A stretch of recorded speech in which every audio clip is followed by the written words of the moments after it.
You are now rocking with the hottest boxing podcast in the land. True Media Boxing Radio with your host, Coach Malachi Williams. True.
For the thousands in attendance and the millions watching around the world, ladies and gentlemen, let's get ready to rumble!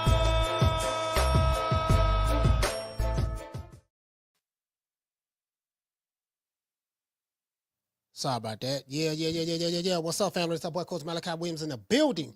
We back. Too Many Podcasts. We're back. Hold on. I got, damn, it was something I meant to do. Y'all bear with me one moment, man. I just realized I forgot to do this. What's his name? Damn. Sorry about that, y'all. Peace to the family, man. I'm happy Monday to everybody. Happy Monday to everybody. It was something that I had forgot to do. I'm doing it right now. Salute to everybody, man. I'm gonna have a guest on for about 30 minutes. Little young brother named Keith Cologne. I don't know if y'all know who Keith Cologne is. He's a young brother. Here, I don't even think he got a box break yet. He don't. I don't even see it. I was trying to pull up the young brother. Oh, he might do have one. Let me see where it's at. Shout out to everybody in the chat, man. He say F that. He took a knee. Sean from the Heights. Salute. Yeah, it's not even. Listen. It's not even about. Yes, it's not even about that, fam. It's not even about. Here you go. This is him right here. I got it, yeah. Yeah, it's not even about that. It's not even about the knee, any of that. You get what I'm saying? I think everybody kind of like totally missed it. I did an interview with Rick Glazer last night. And if you were there, you saw it and you heard what he said. And basically what the rule is, and he's spot on. Like, no fighter is above the rules, that's what they say, but it just depends on, the certain circumstances. Like, you can argue this so many different ways, and it's very, very easy to argue because it was said by that very same fighter who we're talking about today that they was talking about, yeah, man, they be cheating over there and with this, that company and Riyadh and this and that and yada, yada, yada, yada. And I think this showed that, hey, look, you can make this argument both ways. There's a lot of confirmation bias going on. There's a lot of denial going on. Understandably so. A lot of denial, a lot of deflection going on. I get it. You know what I mean? But the reality is the reality. And I have been inspired to drop a video on this. I'm gonna drop a video on this entire Tank Davis, Lamont Roach fight controversy. I'm gonna do an entire video on it. Probably do it. I don't know. I'll probably do it either today or tomorrow. Well, I'll be dropping it tomorrow for sure. I'll definitely be dropping it tomorrow. Shout out to Miss Felicia Williams. Felicia, what's going on, Felicia? Shout out to the Martin. He say, Coach, what are the odds the New York Commission changes the draw to a DQ? I have no way of knowing that, guessing that. Because now you're dealing with money, you're dealing with stuff that's going on in the background. I don't know how much money Al Heyman or the PBC is paying the New York Commission, stuff like that. What I do know is this here. What I do know if it had Lamont Roach did the exact same thing that Tank Davis did, that fight would have been a disqualification, and Tank would have won by disqualification. I don't think no one would argue that. I don't think no one would argue that.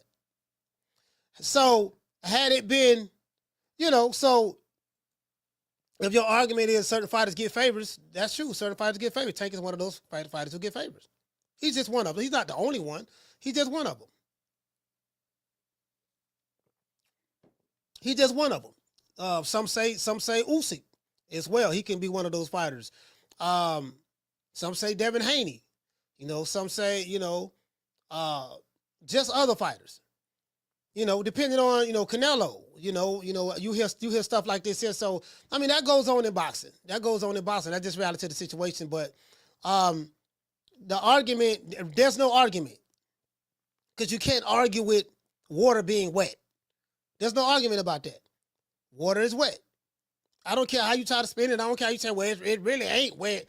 It really ain't wet now. It's really just a liquid. But if the liquid is wet. Well, no, see, you don't understand. There's nothing to argue, debate, twist, whatever. Shout out to Shot from the Heights. Hey, okay. Dropping that quarter of a dub. He say, F that. He took a knee. Yeah, it is what it is. F that, he took a knee.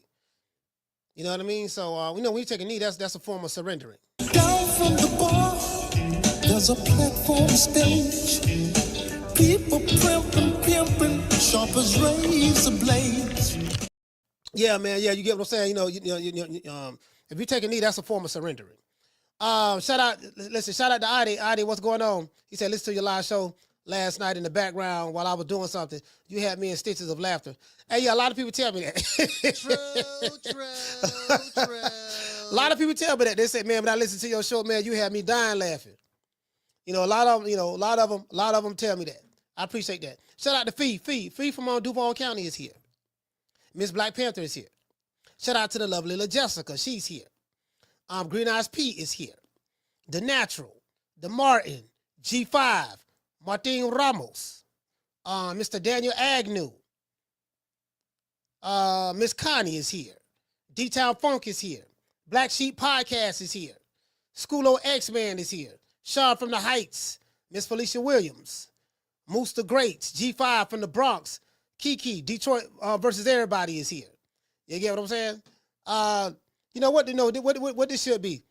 No smoke. No smoke Mondays. Yeah, we don't want no smoke, dog. We don't want no smoke. It is what it is. I had shout out to 50 on the Fight. She's here. I had somebody send me something, right? I ain't gonna say who. I had somebody send me something, and not something. Somebody sent me something, right? And so I'm gonna say this. So and shout out to this brother. This the only brother over there in the Alphabet Boys I probably like, cause he funny. He be going out cursing people out, saying when he see him, he gonna slap him, he gonna do A, B, C, and D. He do say that. Now, he ain't never slapped nobody, but, it is what it is, right? But the nigga funny to me. He's hilarious to me. The nigga BFTB, he's funny. Somebody sent me something, right? BF was saying, F me, and I don't give a F about him, and stop mentioning this nigga name in my chat. Why you mention this nigga name in my chat? I don't give a fuck about who he is, who he dissing, and this and that. And I ain't saying nothing bad about the brother, but somebody in the chat got him triggered. So this what happens, right? See, these chats, somebody be looking at the chat, and it'll be like a troll or something come by, do a little drive-by and say something, and my name is mentioned, and then all of a sudden, I'm getting cursed out. I'm getting unnecessary shots.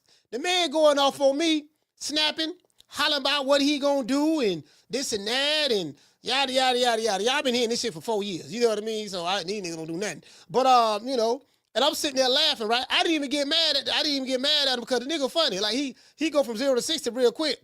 He was going off on me, cussing me out, saying he'll do this and that, and F me, and, you know what I mean? F that little ass nigga, and this and that, I do this, and yada, yada, yada. And I was laughing, listen, bro, I was laughing so hard. I say, damn, bro, like, just the mention of my name got you that upset? just a mention of my name. Bro, it was just a mention of my name, and this man had an entire aneurysm. He had an entire aneurysm, bro. Like, his whole his whole equilibrium was thrown off. Like, and you would have thought somebody dropped a hand grenade in there or something. I don't even know what they said. You know, I just saw the little clip that somebody sent me. I don't even know what they said in the chat. Even I didn't. I ain't been on the nigga show in a long time. Been over there in a while. I don't even know what they said, but they was obviously trolling. And then he thought it was me. Yeah, nigga. And if that's you, yeah. And if that's you, Malachi, fuck you. Yeah. If that's you, F you. And I'm like, I'm like, damn, this nigga he's really, really mad. I said, that ain't even me. The man going off for nothing. That's not even me. I'm like, man. The man wanna pull up on me. You get what I'm saying? I ain't got no issues with that. I ain't got no problem with that. I ain't ducking no smoke. But I'm like, the man talking crazy. I'm like, dude,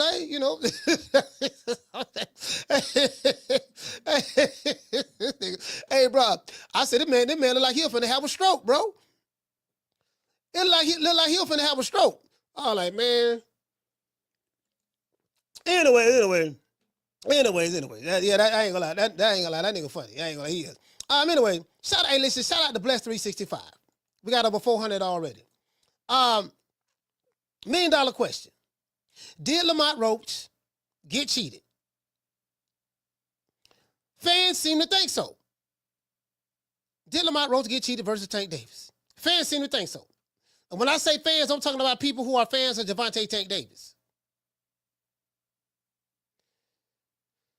Now, it's a couple of holdouts. There's a couple of holdouts right now online. They, you know. Again, I'm kind of like past it. It is what it is with me. But you know, I just want to have a little fun with it. You know what I mean? Cause we had fun. It was Devin Haney's turn. We had fun when it was Ryan Garcia's turn. We had fun when it was Teofimo Lopez's turn. We had fun when it was Mama Holfield's turn. Guess what? We finna have fun with Tank Davis, the face of boxing. True. Hold on now, it's okay for us to laugh at your fighters, but don't be laughing at our fighters now. You know what I mean? Like them, bro, listen, them taking maniacs is getting upset, bro. They pulling up on innocent women. Yeah, they pulling up on hairstylists and everything. Wait a minute, hey girl, what's your name is? My name Keisha, what's going on? Yeah, what you do for a living? I'm a hairstylist. Do you braid hair? Like these dudes, these taking maniacs is putting up on women. Do you braid hair? Yeah, I braid hair. Yeah, well, when you braid hair, do you put grease in the hair? Damn, why y'all putting up on me showing this feminine, masculine energy? No, I'm just saying, because Tank almost lost the fight the other night because a light-skinned chick, that little jet like you, who braid hair, put grease in his head, and the grease got hot, and it melted, and it went in his eyes, and he almost got blind. True. I say these guys, what's wrong with these niggas, man? These taking maniacs, pulling up on women, threatening women? About a boy? You threatening a woman about a boy who don't even know y'all exist that's a millionaire. To this day. I'm pulling up on women about boys.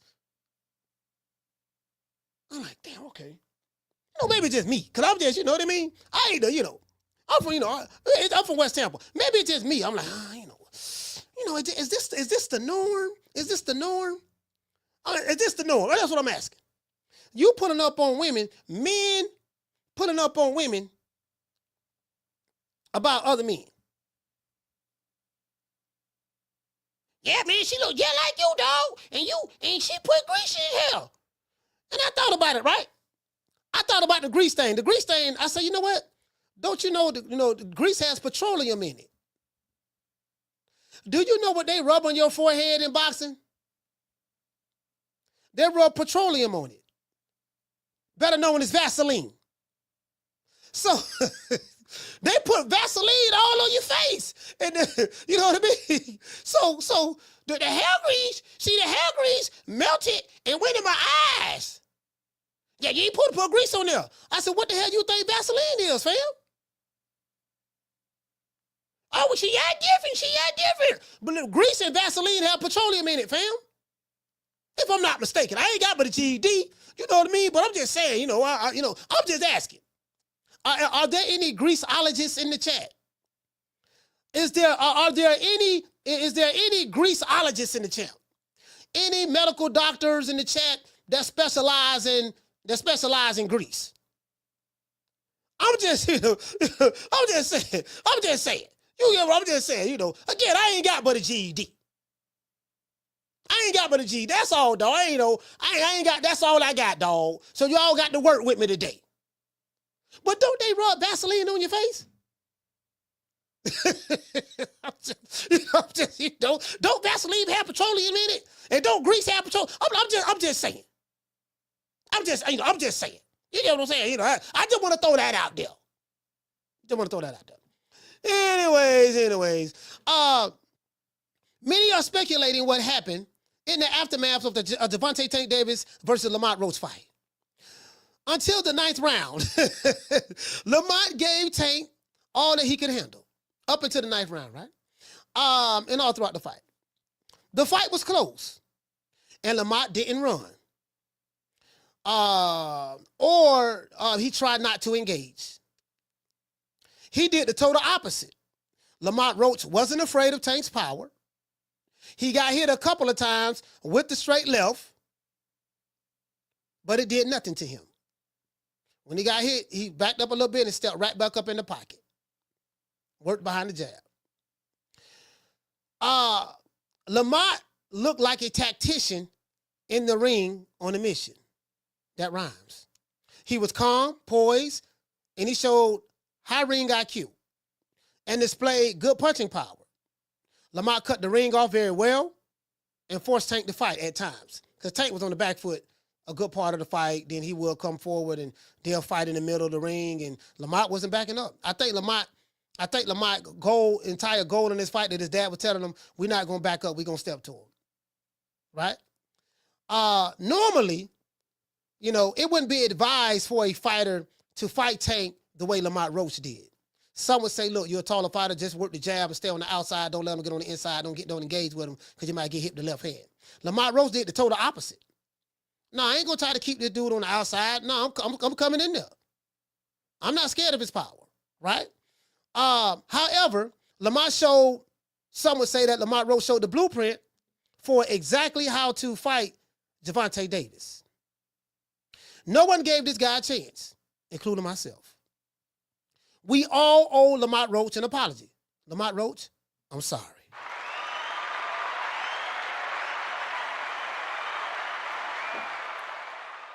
I was under the impression, sir, that you were just another cherry, even though you're my favorite fight, one of my favorite fighters at featherweight. But I just thought that Tank strategically chose you for the very purposes that you was going to be an easy win for him in this particular fight. You didn't come to lay down. Because we know Tank is a protected fighter. And they select his opponents very carefully. So it is what it is, right? Face of boxing, though. So you got an apology from me, my brother. As for what happened in the 9th round, once he took a knee, after what it looked like a delayed reaction from Lamont Roach's right hand, it could have been a delayed reaction from that as well. Who knows, right? That was also followed up probably like maybe 2 jabs, something of that sort. Somebody sent me a video where the guy say when Lamont Roach threw the jab and he hit Tank in the eye, his hair, they showed a still frame where 2 of the braids had to went by the eye. So one was over the eye, one was under the eye. And he said the braids went in his eye. So see what happened right here was the braids went in his eye. I say, sir, that's not even the point. It doesn't matter. With the braids went in the eye, hair grease, doo-doo brown, tree limbs, thunder and lightning, yellow sun rays coming from the sun. The reason doesn't matter. This is the most important part that matters. I want to focus on the rule as it relates to the course of action that's supposed to happen when a fighter stops the action in the ring by taking a knee, sticking his head out of the ring, and getting his face wiped by his trainer. Forget everything else. If you want to say, oh, coach, the knee ain't no big deal, okay, I'll give you that just for argument's sake.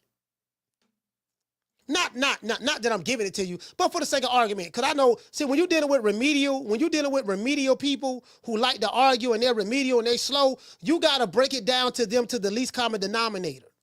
And that's what I'm excellent at doing that. I can break something down that even a child can understand. So I got to do this for these. I got to go the extra mile for these niggas. Because they that special. As I said before, I want to focus on the rule as it relates to the course of action that's supposed to happen when a fighter stops the action in the ring by taking a knee and sticking his head outside of the ring and getting his face wiped by his trainer. Wiped. Tank decided to take a knee. My guest is here, but hold on, Keith. I got you. I'm going to bring you on. Tank decided to take a knee, similar to what Jermell Charlo did against the Canelo Alvarez fight. However, in the middle of the round, Tank runs to his corner and sticks his head out between the ropes and get his face wiped off. At that point, the fight should have been stopped and Tank should have been disqualified, per the rules. This has nothing to do with your race. This has nothing to do with your nationality. This has nothing to do with whether you love the fighter, whether you're a hater, whether you did. That doesn't matter. This has nothing to do with your feelings.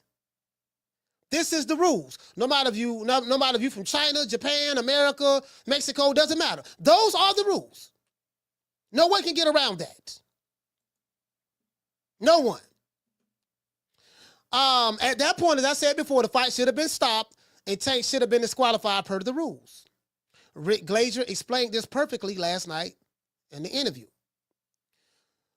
No matter the race, as I said before, religion, color, or creed of the fighter, no matter who the fighter is or where the fighter is from, at no point in time, a fighter should be allowed to stop fighting, take a knee, run to his corner, sticks half of his body between the ropes, and make contact with his trainer by then wiping his face.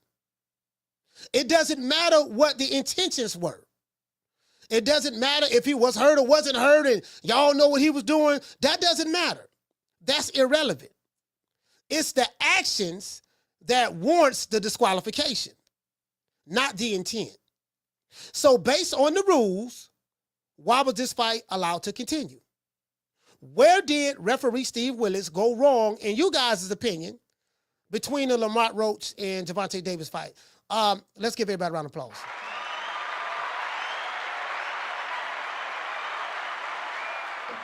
And let's give my main man, let's give our guest here. I told y'all we had a special guest here, my brother right here.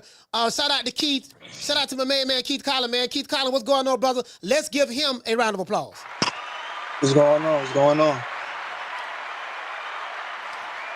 Hold on, man. Let me let everybody know, man. Listen, man. Hey, Keith. For all of those who don't know who you is, let everybody know in the chat. We got over 500 watching right now. Let everybody know in the chat who you is, brother. I'm a professional boxer out of New Jersey. From New York, I represent Puerto Rico. I'm a professional boxer, 4-0, 4 knockouts. I'm also a full-time college student, just coming up in the ranks, working hard, staying down, waiting on my time. Oh, man, that's wonderful, man. I got your boss rank up here. You get what I'm saying? I'm looking at it right now. So, all right, so you from Newark, same places as Shakur Stevenson. Right. So when people think about that, how long you been boxing? Let everybody know, this. How long you been I've been boxing. I've been competing since I was about 12 years old. So from 12 all the way to now, I'm 22 years old. So for a little minute. So you've been boxing since you was a little kid, pretty much. Yeah, basically. Child, so how many amateur fights have you had? I had about, if I'm not mistaken, 70, 75, 80 around there. Okay. You turned pro not too long ago. Yeah. What promotion of company are you with right now? Nah, I'm a free agent. I fight under all cards. I turned pro on the Top Rank card. Then I fought on the Danny Garcia card, so right now I'm a free agent. I got 4 fights, so yeah. Okay, so the Danny Garcia card you fought on, was that the card that Carmel Moulton was supposed to fight on? Yeah. Okay. I remember that. How would you rate your performance in that fight? I feel like I did good all my fights. I feel like I operated more like a B on up. Each fight was different, but from that, you talking about the Danny Garcia card? Yes, sir. Yeah, I feel like that fight, I rate myself a B, just because of the fact that um I mean, I learned something from that fight that my opponent showed me that my other opponents didn't show me. I had got him hurt pretty early, and he kind of like a lot of people are sealed up, but this opponent he actually came out gunning, and Mm. it taught me something. And I had to make a quick adjustment, because if you got your opponent hurt immediately, people want to jump on him, but he came out gunning at me. So now I kind of just had to just let him get his load off and then go back to the game plan. Go back to the game plan. Okay, so yeah, so I'm glad you said that. This transitions into my next question. Coming up, what's the difference between coming out of the amateurs and making the transition to the pros? Because I know you turned pro last year, well, probably like last summer sometime. Yeah. And this is your fourth fight. You probably going to have a couple of more fights this year. I don't know, hopefully. But what's the difference? Like, what have you noticed the big difference between the amateurs and the pros? Definitely no headgear. No headgear, smaller gloves. Those are the obvious ones. But I honestly say you like in the amateurs, you got a time limit. You got an expiration, and you gotta get yours and win and show your skill before that time go off. It's the same thing in the pros, but you could do it at your own pace. There's more things, especially at the higher levels in the amateurs. You really gotta you kind of gotta fight a certain style, fight a certain type of way. But in the Mm. pros, it's more so like you being yourself in the ring, you taking your time, you being like you get more credit for being poised and taking your time in the pros than you do in the amateurs. So right now you're featherweight, right? Right. So you fighting at what 126, something like that? Uh huh. Yeah. So 126. So coming out of Newark, New Jersey, who were some of the fighters that you looked up to, or if you did? Yeah. I really looked up to all of the guys that came before me, like Andre Ward, Terrence Crawford, Floyd, Willie Pez, James Toney, Ricardo Lopez, Miguel Cotto, Pacquiao, like all those guys. I Mm. used to watch a lot of like old fighters. I ain't never watched the people that's fighting now. Another good inspiration for me was Shakur Stevenson, coming from the same city. Like before him, it was just like I ain't know the highest level of amateur boxing was the Olympics. It was just getting better every day, and then eventually getting a world title. So I feel like he opened up a lot of eyes around Jersey and probably around like the whole U.S. for real. Man, that's dope, man. You said you mentioned Willie Pep and James Lights Out Tony. Um, bro, like he's one of my favorite fighters, James Tony. Yeah, mine too. Um, watching his style, and he patterned his style a lot after Ezra Charles. Uh huh. So that was the guy he studied. So with his trainer. Um, what does it take? I don't know if you ever tried to fight that style before, but I interviewed James Tony before, and he said that look, when you fighting, when you fighting on the inside in the pocket like that, you got to be relaxed Yeah. and you got to be able to see everything. Uh You huh. don't can you do you foresee yourself later on down the line? Can you implement that kind of style if need be in a fight? I feel like in my all my previous fights I kind of showed like little spurts of that, especially the fight on a Danny Garcia card. Right. You just see a person like you saw me being calm, relaxed, getting my shots off, and being defensively responsible, not wasting too much energy, like being relaxed. And you saw my opponent like he just kind of the opposite, just kind of fighting for his life. Uh, you know, like not being relaxed, not being smart, being a little more reckless, and I make it. He paid the price. So I agree. I agree, James Tony. You gotta be able to like slow things down for yourself. Under the fire, you gotta be able to just stay calm, stay poised. Name who are some of your favorite fighters fighting right now? I know you got to get ready to go to class, right? Go to Now I'm school. about to go to the gym. Oh, you finna go to the gym? Okay, so I got a couple more questions. Sorry about that. Are you Um, good? who are some of the fighters? Who are some of the fighters you patting yourself out there? Like who, not patting yourself, but who do you like now that's boxing right now? Yeah, I definitely take things from Terrence Crawford for sure. Uh, I even like I'm happy he just fought Gary Russell because my coach he a big Gary Russell fan. Like Gary Russell fan from like the oldest on down. Right. So we work on like a lot of things, and I understand. I see a lot of things that he be trying to tell me. So definitely even the Russell brothers. Um, I like, of course, I like watching Tank, Shakur. I just like watching the best fighters. I don't, if it's not the best fighters fighting, then I'm not gonna really watch it, unless it's like somebody that I know that's fighting that's from around my city. But I just really just like to watch the best fighters, because it's just you don't want to. You could subconsciously copy other people without even knowing. You don't want to take in their bad habits. So I just like watching the great fighters that got good habits, that got good regimens, good game plans in the ring, and I just study them. It's amazing that you brought up Tank. This past weekend, I'm pretty sure you saw the fight with Tank and Lamont Roach. What do you think of that fight? I feel like it was a great fight. Um, People gotta understand that Lamont Roach, he was also like yes, Lamont Roach moved up, but he was really like the bigger guy in the fight. I feel as though that stylistically that was a great fight. Everybody can't fight that Lamont Roach had fought because they don't have either the chin or the power to keep Tank honest. So I feel like that was a great fight. And there's not too many other fighters in the division that's going to give us that type of fight or bring that out of Tank, where he got to be honest, because a lot of them either they going to tuck their tail or they just not going to be they just not going to be there for that type of fight. So I like the game plan, the approach, and like the little things. I pay attention to like the little subtle things that both of the fighters was doing to keep each other honest and to win rounds. So it's amazing you said that, because watching that fight, Lamont Roach seemed like he looked like he was very comfortable. He was very relaxed. He wasn't fearful of Tank's left hand. He got hit with it a couple of times, but he did a great job in parrying some of those shots, catching some of those shots, and then coming back and shooting off the catch as well. You don't see that when a lot of people fight Tank. It's like they're very weary. Oh, I can't get hit with his power hand. But Lamont Roach took a total opposite approach. Right. Why you think that? I feel as though, like I said, at that high level of boxing, even when we get hit, like we know what's coming. We know what's coming next. So if I get hit with a left hand, my body is so used to the left hand. Like if it's from a southpaw, the left hand right hook.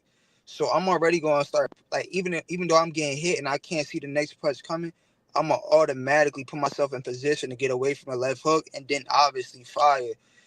But that comes with a high level of boxing. That comes with a lot of repetition, a lot of drilling, great coaching, like how you said, comfortability, and just being composed. You don't see that from too many fighters, and that's how you get a lot of sneaky shots off, just by putting yourself in the right position, even if you getting hit. And that's what Lamont Roach was doing, and because of that, that made for a great fight.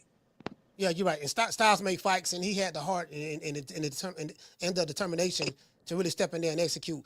One more. I got a couple more. Then I know you got to go. Listen. There was a controversy in the fight, and when Tank voluntarily took the knee, and then he went over to his corner, and he stuck his head out. He said he had something in his eyes. I get all of that. What I learned, which I already knew, but what I learned got reassured that once Tank took that knee, the referee did count the two, but he disregarded the count. But once he stuck his head outside of the ring, that's automatic disqualification. That's per the rule. You know what I mean? So the ref didn't disqualify, but that's per the rule. I'm saying that so hopefully one day, you keep that drilled in your head. I'm aware of that. Yeah. Okay, for sure. So you going to the gym right now? Yeah. I'm looking at your boss rep when you fought Angelo Ramos. I didn't see that fight. Yeah, that was my latest fight. When is your next one? God willing, April 5th. April 5th is going to be in Newark? No, I think that'd be in like Philly area. Philly. Okay. Do you know who card is going to be on yet, or? Right now, not yet. It's just talks, but like it's like we verbally confirmed, everything got to go through on the show end, and then the opponent. So right now nothing is not confirmed, but it should be most likely April 5th. I don't know who do you foresee yourself signing with any major promotional company later on down the line, or you? Yeah, definitely. I just don't want to sign right now because coming up in a like the early rankings, you just want to stay busy, and when you're dealing with a high promotional company, they tend to put you on the shelf, and I wouldn't be able to fight as much as I've been fighting. I turned pro July 6th of last year, and I already got 4 fights, about to go on my 5th fight. So me and my team, we just thought it's better if we just stay a free agent right now. We get more, we able to get more fights, more control over our our path and our journey right now. Definitely, yeah. And so it's only gonna put us in a better position. Like we had offers, but right now we just want to keep putting on great shows, staying active, and building good relationships within the boxing community. So when it's time for us to eventually sign, when we feel as though it's the right time, we'll make it happen. What's your what's your social media, Keith? My Instagram is official Keith Cologne. All right, I followed you. I just followed you today. All right, thank you. Official Keith Cologne. Okay, I'm gonna drop it. I'm gonna drop it in here. I'm gonna drop it in here right now. And I want everybody to follow our young brother, man. We're going to support him 1,000%. Keith, I got to get you back on here. I know you're finna get ready to go to the gym, but I got to get you back on here, bro. I enjoyed this. Thank you. I want to get you on here before you have a fight. Okay. Because I want to do a fight party. Okay, We go live for it. And we want to get you back on here after your fight. Most def. I probably want to definitely come see you down. You could probably just visit one of your training camps or whatever. Yeah, most def. Whatever it is, we can make it happen. All right, brother, man. Keith, man. Anything you want to tell the audience? We got over 700 here. I just want to say, keep tuning into these great interviews. Support my guy right here. He giving us an opportunity, more exposure, and for y'all to witness greatness, before everybody else see it. I appreciate y'all, and stay along the journey. That's it. All right, man. Thank you, brother. I'm gonna send you this interview. All right. Thank you. Appreciate that. All right, peace. Let's give our brother, man, Keith Cologne. We gotta support him. Round of applause. Yeah, man, Newark, New Jersey. Yeah, that's a little surprise. That's a little surprise I had in the cut, man. Like, I'm real excited. You guys know I love the young fighters. That's all I talk about. I love the young fighters. That's what I like, because ain't none of them trying to be like Floyd. Ain't none of them trying to talk like Floyd. None of that. So, he looked like a star in the making, and we gonna support him. I gotta go to New Jersey. I never been to Jersey. I gotta go to New Jersey and see them. That give me a reason to go. So you get what I'm saying? So I wanna see that young brother, man. I do want to see that young brother. I love, as I said before, I love watching the young fighters because they good. As soon as he said Willie Pep, James Toney, who else he said? He was talking about the older fighters. He said Bud, he said Terrence Crawford, but he talking about some of the older fighters. I'm like, oh, okay. True. Hey, guess what? We ain't see his daddy next to him. Hey, shout out to Keith, man. Hey, hold on, this is Boss Man. We ain't see his daddy next to him. Wait a minute. Let me answer that question. Okay, wait a minute. Give me the microphone. Yeah. What we're gonna do is, we see that. Listen, that man. Listen. Very, very mature, as you notice. He's very, very mature. The brother looked like he bought his business. You get what I'm saying? The Martin said, Coach, weren't you talking about hitting up Jersey the other day? Yeah, I did. I was talking about hitting up Jersey. Yeah, man, I was talking about hitting up Jersey, man. Yeah, for sure, man. I like these young fighters, man. We gonna support them. We ain't hear none of that. Nigga, we're talking about getting their hair done, none of that stuff there. But anyway, let's talk about, let's get to it. Let's see what we got. Oh, we got over 200. Let's give everybody a round of applause. Let me do this here, man. I'm gonna just drop the phone lines. I'm not gonna play with it. But before I drop the phone lines, it's only right that I play the #1 hit single on the charts right now from our good brother, Gervonta Tank Davis. Baltimore, this is for you. And what happened? I just got my hair done 2 days ago, and she picked grease in my shit, so the shit was like, like when you sweating and things like that, and the grease come in my face. it burnt my eyes type shit. Damn, why y'all booing like I'm saying bullshit? Like, this is real facts. Come on, man. I just got my hair done 2 days ago. Swing the women's guard. I just got my hair done 2 days ago. I just got my hair done. And she put grease in my shit. I just got my hair done 2 days ago. I just got my hair done. I just got my hair done. I just got my hair done 2 days ago. I just got my hair done. And she put grease in my shit. I just got my hair done. I just got my hair done. I just got my hair done. I just got my hair done. I just got my hair done. I just got my hair done. Why y'all boys like I'm saying bullshit? Like, this is real facts. Like, this is real facts. Why y'all boys like I'm saying bullshit? Like, this is real facts. It burnt my eyes. Like, this is real facts. I just got my hair done 2 days ago. I just got my hair done. I just got my hair done. I just got my hair done 2 days ago. It is what it is, man. You know, listen, man. Let's give Gervonta Tank Davis' new hit single a round of applause. Yeah. Nigga Tank talented, boy. Nigga Tank talented. Tank in the studio, he rapping now. He producing. You get what I'm saying? He a producer. He's a rapper. He's a boxer. A philanthropist. You know what I mean? He's a father. You get what I'm saying? You know, you dig? So, you know, we got to support that. You know, it is what it is. Brand new hit single. I like that song.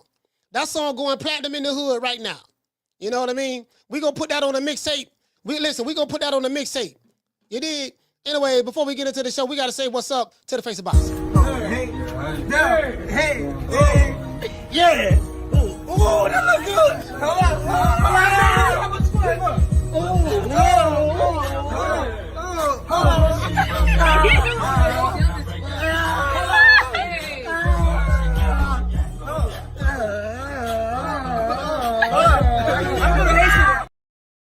All praises due to the Most High, the Most Exalted, the greatest human being on the planet Earth. And I say that facetiously, Mr. Al Heyman. Well, you know, I guess I gotta be like everybody else and sing Al Heyman. I can quit my job now, baby. 6 figures, baby. You feel me? I'm about to But a name. Do you have a name?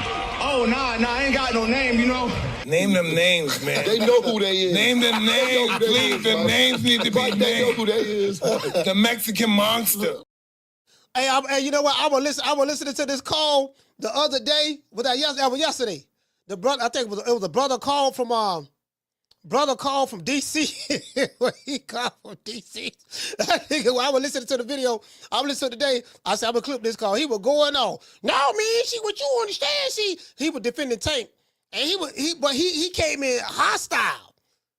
Yeah, man, no, see what you got to understand is no, bro, you don't know what's going on. And this nigga was hot. And he sounded like he was an older dude, but then he told me he was 35. He said, how old you is? I said, I'm 51.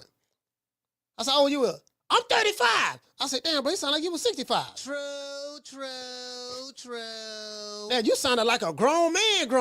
I was like, man, damn, bro. So, yeah, he was hot, bro. He was hot. I'm sitting there listening to him, and I asked him one simple question. He was talking about Floyd and all that stuff there. I said, sir, what does that have to do with Tank fighting Lamont Roach? Well, what I'm saying is, you weren't listening, bro. See, what I was trying to tell you was, all right, you got it, though. I believe it Tank Maniac. You know, I said, this is Tank Maniac right here, but I ain't going to be able to get through to him at all. There's no need.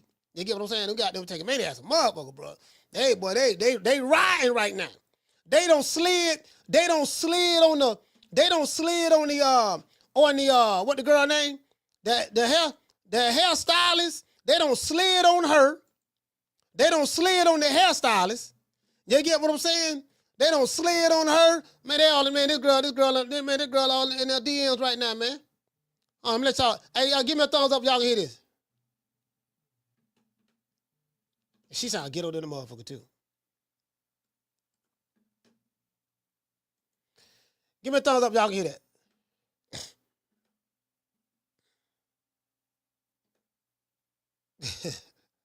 Shout out to Bless. All right. Dude say no sound? All right, cool. Don't worry about it. So this what I'm looking at, right? I'm gonna let y'all know what I'm looking at right here. This what I'm looking at right here. My bad. Y'all ain't I feel so stupid. I didn't even have it showing up. As a hairstylist, I think I ate this the fuck up. Y'all let me know if y'all can hear that. As a hairstylist, I think I ate this the fuck up. Okay. As a hairstylist, I think I ate this the fuck up. Bro, listen. I was like, what the fuck did she say? She said, as a hairstylist, I think I ate this the fuck up. As a hairstylist, I think I ate this the fuck up. And I'm like, what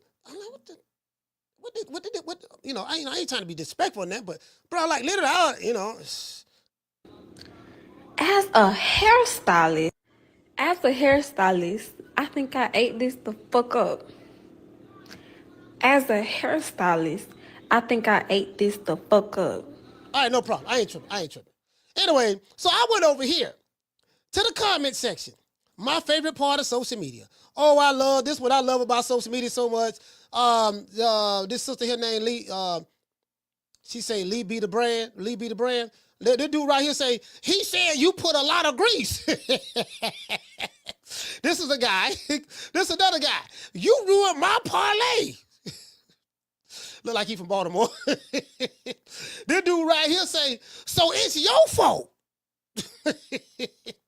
Hey, this dude right here say, you did more damage than his opponent. All right.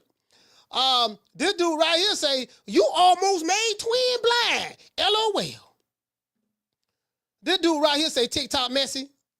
They put this on my, I guess they put it on this app. Really, let's see, real money, pretty sure this ain't no female, real money say, it's your fault.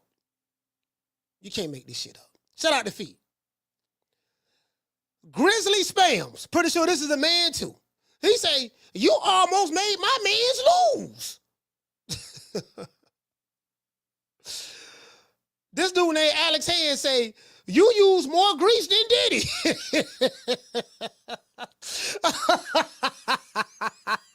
Hey, Foodie, you can't make this up.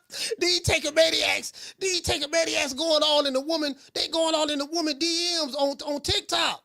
This on TikTok, fam. This on TikTok. They pulling up on her. They talk about the hair grease and everything. Yeah, man, you put too much grease in your head, man. You get what I'm saying? I'm like, these take a maniacs, boy. I say, damn, they love Tank, boy. Damn, they love Tank. I say, shit, boy, listen, boy, when you got a group of niggas running around the world love you like that, but when you got a group of niggas that love you like that, man, bro, I don't know what to say. I don't know whether to be jealous. I don't know whether to be jealous or feel sorry for him. Shout out to Booty. Hey, Foodie, shout out. Like, man, y'all putting up on grown women, dog. I think I ate this the fuck up.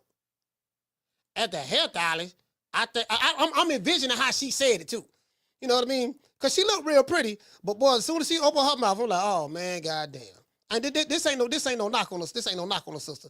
You know, she looked real pretty light skin, all that stuff there. I said, yeah, but as soon as she opened her mouth, boy, that's damn. I think I ate it the fuck up.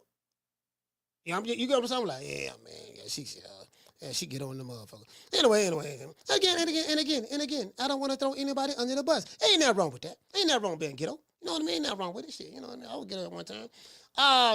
This dude over here, hey bro, these niggas don't pull it up. She say, this would not age well. This dude named D say, oh Lord, you better hide. This dude what? Tony MK say, don't put a lot of grease no more. They got niggas pulling up. They wilding out. Hey, they wilding out. They wilding out for Tank, man. They wilding out for Tank. They got all these men wilding out for Tank, man. They riding on women in the chest. You can't make this shit up. You can't make this up. You can't make this up. Hey, Foodie. Hey, Miss Black Panther. Hey, Jessica. Man, they don't pull it up, man. I couldn't believe it, bro. I couldn't believe it. I say, damn, these niggas, Well, I mean, they in love. This dude right here say, you cost me money. He said, you cost me money. Now, to all of those over here in the chat, hold on. I got to show y'all this right here. This person right here say, damn, the first boxer to lose a fight because of a hairstylist. You can honestly say, he said, you can honestly say this. Lord have mercy. Oh man, this is somebody else said, who else is here after Tank blame the hairstylist, blame the I guess he's trying to say the draw or whatever, because I can't. Let me take this down some. I'm finna open up the phone lines in a minute. Can't blame the knockdown on the grease. That's what he said. He said cost him almost to get his first loss. Man, you can't make this up. They totally disregarding, phone line's not open yet. They totally disregarding the fact that Tank voluntarily took a knee. The referee was counting. And he stuck his body halfway out of the ring. They're blaming her for that. Do you get what I'm saying? They're blaming her for that. They don't even know the rules. They don't even care about the rules. Man, we don't care about no rule, man. Tank said that. If the hair grease, they got no eyes. And I said, you know what? Do you know what they rub on Tank Davis's forehead and every fighter's forehead when they're in the corner? They rub Vaseline on his head. Vaseline and grease both have petroleum in it. It's petroleum, fam. So you're gonna have to explain to me. Let's say I go down this rabbit hole. I go down this rabbit hole, right? I'm gonna go down the yellow brick road with you. Again, I ain't got but a GED, but I figured this out watching Sesame Street. I learned this from Big Bird. And the Cookie Monster. How did the grease get by the Vaseline? Because they got the Vaseline all on his face right here. Wouldn't the Vaseline get hot during the fight and melt and get in his eyes? So the Vaseline ain't melting through the sweat and getting in his eyes. But the grease is. How do the grease that got petroleum in it get by the Vaseline that had petroleum? I'm trying to figure that out. Can somebody explain that to me? True. I'm just asking. Anybody in the chat got a college degree, a master's or anything? I'm just asking. Because I'm trying to figure this out. I've been like, man, this ain't adding up, dog. It ain't adding up, you know. And I just thought that, hey, shout out to everybody watching the show. We got over 800. We got over 800 watching the show right now between YouTube and X. God, man, this, you get what I'm saying? The natural say, yo, chill on my guy. Okay, I'm just asking a legitimate question. Just a legitimate question. Just asking. You get what I'm saying? It is what it is. I'm just asking. You know, I don't know. When I interviewed Rick Glazier, I specifically asked Rick Glazier. I said, what is the rule? I knew what the rule was, but I asked a question just to get it on record from the person I'm interviewing. He said the rule is if a fighter takes a knee, it doesn't matter what their intent is or whatever. If a fighter takes a knee, voluntarily takes a knee, sit there, turn his back, and walk off, that's automatically should be a knockdown. And the referee starts counting. I'm past that. Forget the knee, forget all of that. I'm past. I'm gonna give y'all that. I'm gonna give you the take a maniacs. I'm gonna give y'all that just for shits and giggles. Explain to me.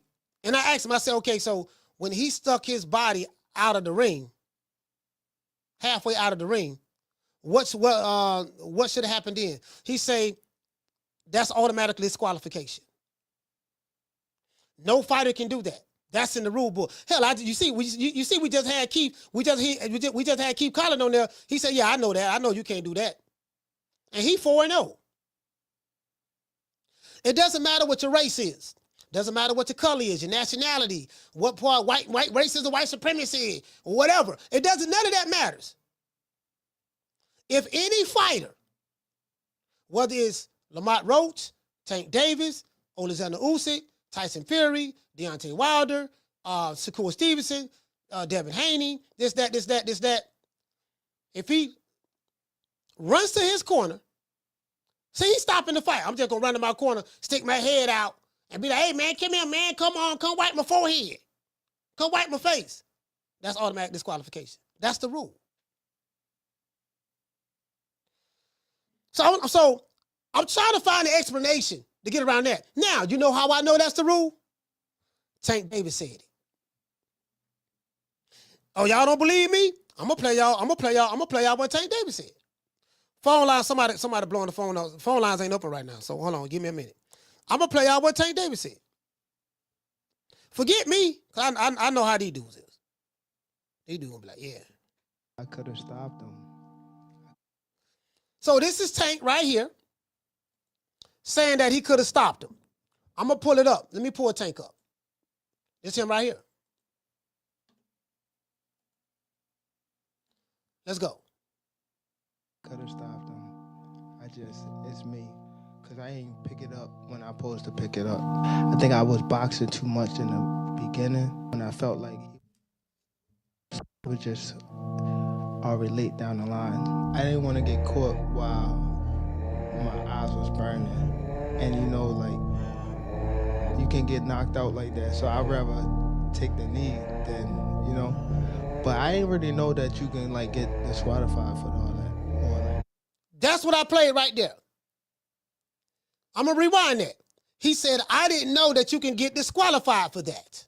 Let's hear it again. Disqualified for all that. But I didn't really know that you can get disqualified for all that. When you start counting, I'm like, what the hell? Do you want that rematch? That's the part I wanted you to hear. So for you take a maniacs, your guy said that he didn't even know that he can get disqualified for that. Somebody told him, yeah, boy, you supposed to got disqualified. That's an automatic disqualification. That's what your guy said. It is what it is. Matter of fact, I don't know who keep blowing this phone up. The line ain't open yet. Let me drop the phone lines. I mean, this person's blowing this phone up like the phone ain't even open yet. Let me drop the phone lines. Phone lines open. You want to talk some shit? Call me. Start some shit, bitch. Sup, fool? You gonna talk shit about me, homie? Where you from? Hundreds of niggas is waiting for your motherfucking call, and they all talking shit about you right now. Call the coach at 530-494-9636. We waiting on your bitch ass. Caller, what's your name? You calling from? Martin from. Yeah, man. You were blowing the phone up. The phone wasn't even open yet, though. I didn't drop the lines yet. Oh, my bad. Yeah, go ahead. Yeah, coach. Man, Saturday is exactly what I hate about boxing. A guy fights the fight of his life, and then you got some fucking idiot ref and some judges fucking him over. And it happens all the fucking time. And no sport more than boxing, coach. I mean, think about all the guys that one win would forever change their lives. Barroso versus Rolly, fucking, so many other guys where that one paycheck, that notoriety, that attention, even if it just means one fat paycheck, that fat paycheck could have that man set for life, coach. And these motherfuckers on some bullshit fuck these people over every fucking time. Because I would love to think Lamont Roach could do this again to Tank, but we don't fucking know. Think about how many times we done seen a fighter have an off night. Floyd versus Castillo, War versus Kovalev, and then they run it back, and then what happened? Exactly what we thought was going to happen in the first fight. And that just erases what happened when they fought the first time. And that happens so fucking much, and it just fucking sucks for these guys because we expect so much from these fighters. Give it your all. Leave it all in the ring, and they do that, and they still get fucked over, coach. I'm not going to front and act like, oh, I'm a Lamont Roach fan. No, but I'm a boxing fan. I'm a boxing fan. I like Tank, but I don't give two fucks about his tattoos and his style and all that bullshit. But the better man didn't win that night. And that's fucked up and it's shit, man. They need to do something to make sure this shit don't fucking happen again. You know, that's why I hope to God that the New York Commission disqualifies Tank and gives that belt to the man that should be wearing it. I don't care if he only wears it for one fight or if he wears it for the rest of his career, but that man deserves to be recognized as the 135 WBA champion. Wow. And even if Tank gets that, you know what I'm saying? That's honestly how the fuck I feel, Coach, because it's a motherfucking bullshit. It's a motherfucking bullshit. You know, anytime the underdog wins, Coach, I'm happy because I always root for the underdog, no matter who it is, no matter who they're fighting against.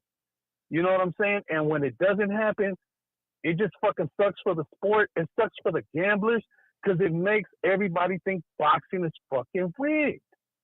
You know? And that's some motherfucking bullshit. I mean, the minute that motherfucking ref started counting, you ain't got no excuses. Whatever the fuck you saw that made you think you should have been counting means you should have kept counting. You know what I'm saying? So he can't even play dumb. He can't act like fucking Joe Cortez when fucking Floyd dropped fucking Victor Ortiz. You know what I'm saying? Oh, what the fuck happened? Oh, you on the ground? Let me start counting. He's seen that shit. Everything happened right in front of his punk ass. You know what I'm saying? And if they don't do something about this, that's some fucking bullshit, Coach. That's all I got. All right, salute, fam. All right, yeah. Yeah, goddamn Martin was hot. Shout out to Sean from the Heights. Hey, okay. Dropping out quarter over. Bam, dub on your boy. I read that already. You said F, he took a knee. Shout out to Jamie Vasquez. Hey, okay. Dropping out quarter over. Bam, dub on your boy. Hey, Leroy. Super chat received. Playtime's over, boy. Caller, hold on. What did he say? She already made like 4 videos making excuses. Dude even made a whole video on the hair grease. Hey Jamie, send me that video. Hey Jamie, send me that video about the hair grease, dog. Yeah, man, see what it is, man. See, you got to understand. And I'm like, I got one question. What's that? How come the Vaseline didn't get in his eye? Cause last time I checked, you know, Vaseline and grease have petroleum in it. So why do they put Vaseline on your face? I'm just saying. Yo, can anybody get around that? That's what I'm telling you. Know, just my GED. Just my GED. I ain't got but a GED. Can you get around that? You get what I'm saying? Can you get around that? Get around. What's the difference between Vaseline and hair grease? You know, we ever see Coach, you gotta understand, hair grease a little bit different now, because the texture is different. There's a couple of ingredients that's in there that's really not in Vaseline. You see what I'm saying? Do you know what petroleum is? You know, you talking about jelly? Well, you know, you jelly. Yeah, I know what jelly is. You know, no, sir, not that. Not the jelly. Not that. I'm talking about petroleum. What you mean? I thought you were talking about jelly. Okay, boy, he taking baby asses slow. They slow, bro. Shout out to Buck too. Hey, okay. Dropping that quarter of a dub. He say she rubbed that cream in his braids, causing a series of events Saturday night. Schniggity snack hair conditioner. Hey, shout out to Jason. Hey, okay. Dropping that quarter of a dub. He said Ali fought, listen, with his eyes burning and didn't take a knee. These fighters are not warriors today. They're businessmen. That ain't true. Ali had something in his eyes. He made it back to the corner. And then it eventually went out his eye. And he ended up stopping this, beating him. Shout out to Andy Payne. Hey, okay. Dropping that $2 super chat, dropping on 2 pounds. Shout out to Irvin. Hey, okay. Dropping that quarter of a dub. He said, Coach, I'm a Tank fan. It's the fight I wanted to see. Someone put real pressure on Tank. And as you can see, pressure busts pipes sometimes. Roach won. Okay. My thing is, whether you believe Roach won or Tank won, because it was a close fight, that's besides the point. I think Roach won 7-5 myself, but that's besides the point. The point is, once he stuck his head out that ring and his coach got up and wiped his face, that's automatic disqualification. I can pass all the other stuff. Like, what happened there? Down from the bar, there's a platform stage. People pimping, sharp as razor blades. Caller, what's your name? Where you calling from? Jamie from New York. Jamie, talk to me. Hey, Coach, question real quick. Just got my hair done song. Did you do that? Is that you? Nah, that ain't me. No, Tank made all that. right, 'cause that shit is savage, man. Tank made that. That shit I think that's Tank song. Tank made that. Yeah. All right, yo, that shit is funny as hell, bro. Hey, coach, you remember this African this heavyweight I think F.A. Ajagba, I think that's his name. Mm-hmm. F.A. Yeah, F.A. Ajagba. Remember last year he was in a fight. Remember when this opponent, when they rang the bell, he walked out the ring and he immediately was disqualified? Yeah. You remember that? Yeah. Well, that's sort of like, bro, that's what they should have did, bro. Sticking your body out or leaving the ring, you're abandoning the fight, man. You know, that's an automatic disqualification. But anyways, this is what I got for you today. Look, man, I like Tank, but the motherfucking, the guy straight up lost, you know? And after the fight, he was acting straight pussy. You know, the ref, he didn't know what to do when there's something, you know, when it was time to do something. It's like he lost focus. You know, he's done great work in the past, and I like the guy, but he fucked up big time, you know? He allowed Tank to call his own time out. Come on, man. And I was like, what the hell is this? Bro, when Tank walked over to his corner and stuck his head out the ring, that should have been an automatic disqualification, bro. You know? Right there. And again, it's like abandoning the ring, coach. And I know the rules too, man. Before you had Rick Glacier on last night, you know, during the fight, I felt that way. Because during all that chaos, all that craziness that was going on, I was confused, man. Like, is this guy going to take points? Is he going to disqualify the guy? What is that about? Because I know one thing about boxing also, coach. During the fight, if the ref doesn't call a timeout, you're not allowed to go in your corner, bro, and receive instructions and then, you know, making contact with them. That's not allowed, bro. So, you know, again, there should have been a disqualification, man. The ref is supposed to be in charge in the fight from start to finish, you know, not the fighter. So I don't know if the ref was afraid to take points or I don't know, because, you know, this guy's a superstar, you know. But either way, man, it was wrong what he did. I don't know if they can somehow reverse it and fix this, you know, do right by the guy. You know, when the guy took the knee, man, bro, come on, man. Well, coach, did you see the post-press conference Tank acting like a diva? Yeah, I saw it. Yeah, it's like, you know, he's like he don't want to be there. You know, they're asking him direct questions, you know, and he had no straight answers. Yeah, they asked him about did he want to fight Lamont Roach again in a rematch? He said, yeah, but I don't know if it's gonna be next. Yeah, he seemed like he was very wishy-washy. They asked him about who you fighting next. Y'all will find out soon. Or who is it? Y'all, you know, stay tuned. And I'm like, he just started acting talking like a child. He was talking like a child. Yes, exactly. All jokes aside, he was talking like a child.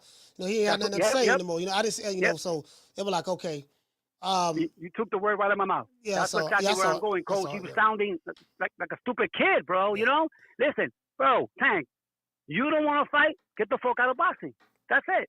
Respect from New York and salute to the chat. Peace. Yeah, so it's two questions that I have that I'm looking for an answer for. The first question is this. Why, when Tank stuck his body halfway out of the ring and had his coach come up and his coach wiped his face, stop the fight, wipe his face, then go back in the ring and start back fighting again? Why was that allowed? Why he didn't get disqualified? That's one. Shout out to everybody watching the show. We got over 900 watching between X and YouTube. Call hold on. That's one. Why he wasn't disqualified. And two, had Lamont Roach did the exact same thing that Tank did in that fight.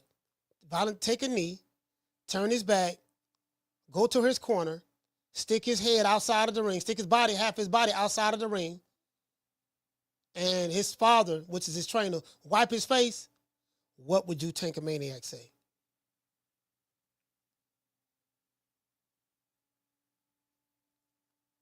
What would you say? That's it. Even if you get around, well, they weren't supposed to disqualify him. Okay, I even ran with that with you, because really that ain't nothing wrong with it. My question is, what would you have said if Lamont Roach did it? What would you have said if Devin Haney would have did it, or Shakur Stevenson would have did that? What you would have said?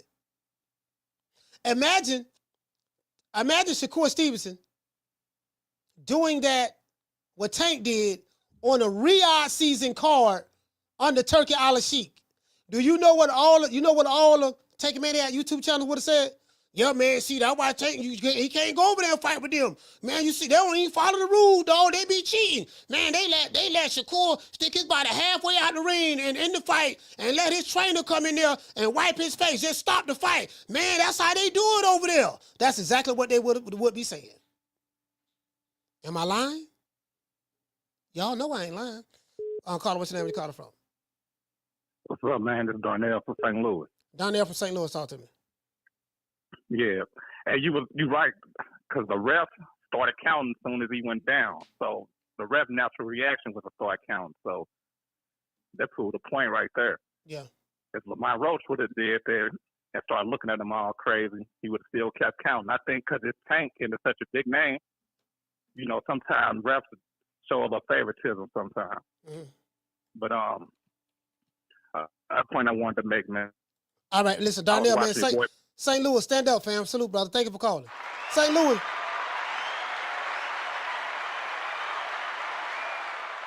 Hey, shout out to Nate.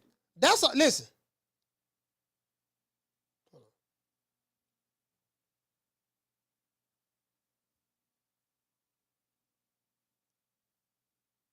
I'm trying to, call up, thanks. My bad. I think I had somebody on the other line. I'm trying to get him to call back. Damn. I ain't mean to hang up on the call. I had 2 calls on. I'm trying to end the one call. And, anyways, yeah, call back. Yeah, that's it. That's all. I'm past the score. I'm past, I think,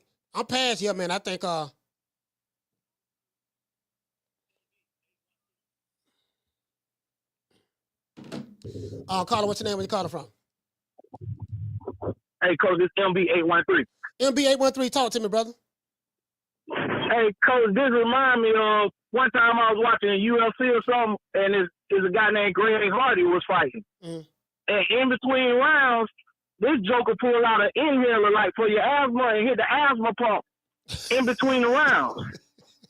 Yeah, he fought around and got a unanimous decision, but they overturned it. Later on, they gave him a no contest. Yeah. So don't be surprised if they go back and look at this and something like that might take place, because you can't do that, man. You just absolutely can't do that. When I was looking at that fight, I knew that was gonna be big. I knew people weren't gonna miss that. I'm like, damn, this nigga just to the knee. And then the ref started counting, bro. Yeah, you better. And then, he stopped though. He stopped. And so I had a few people over and stuff. So I was like, shit, that's a knockdown, in between, because I wasn't paying attention. But one of my cousin-in-law, she was like, nah, they waved it off. I'm like, what? Yeah. They waved it off. Yeah. Sure enough. Yeah.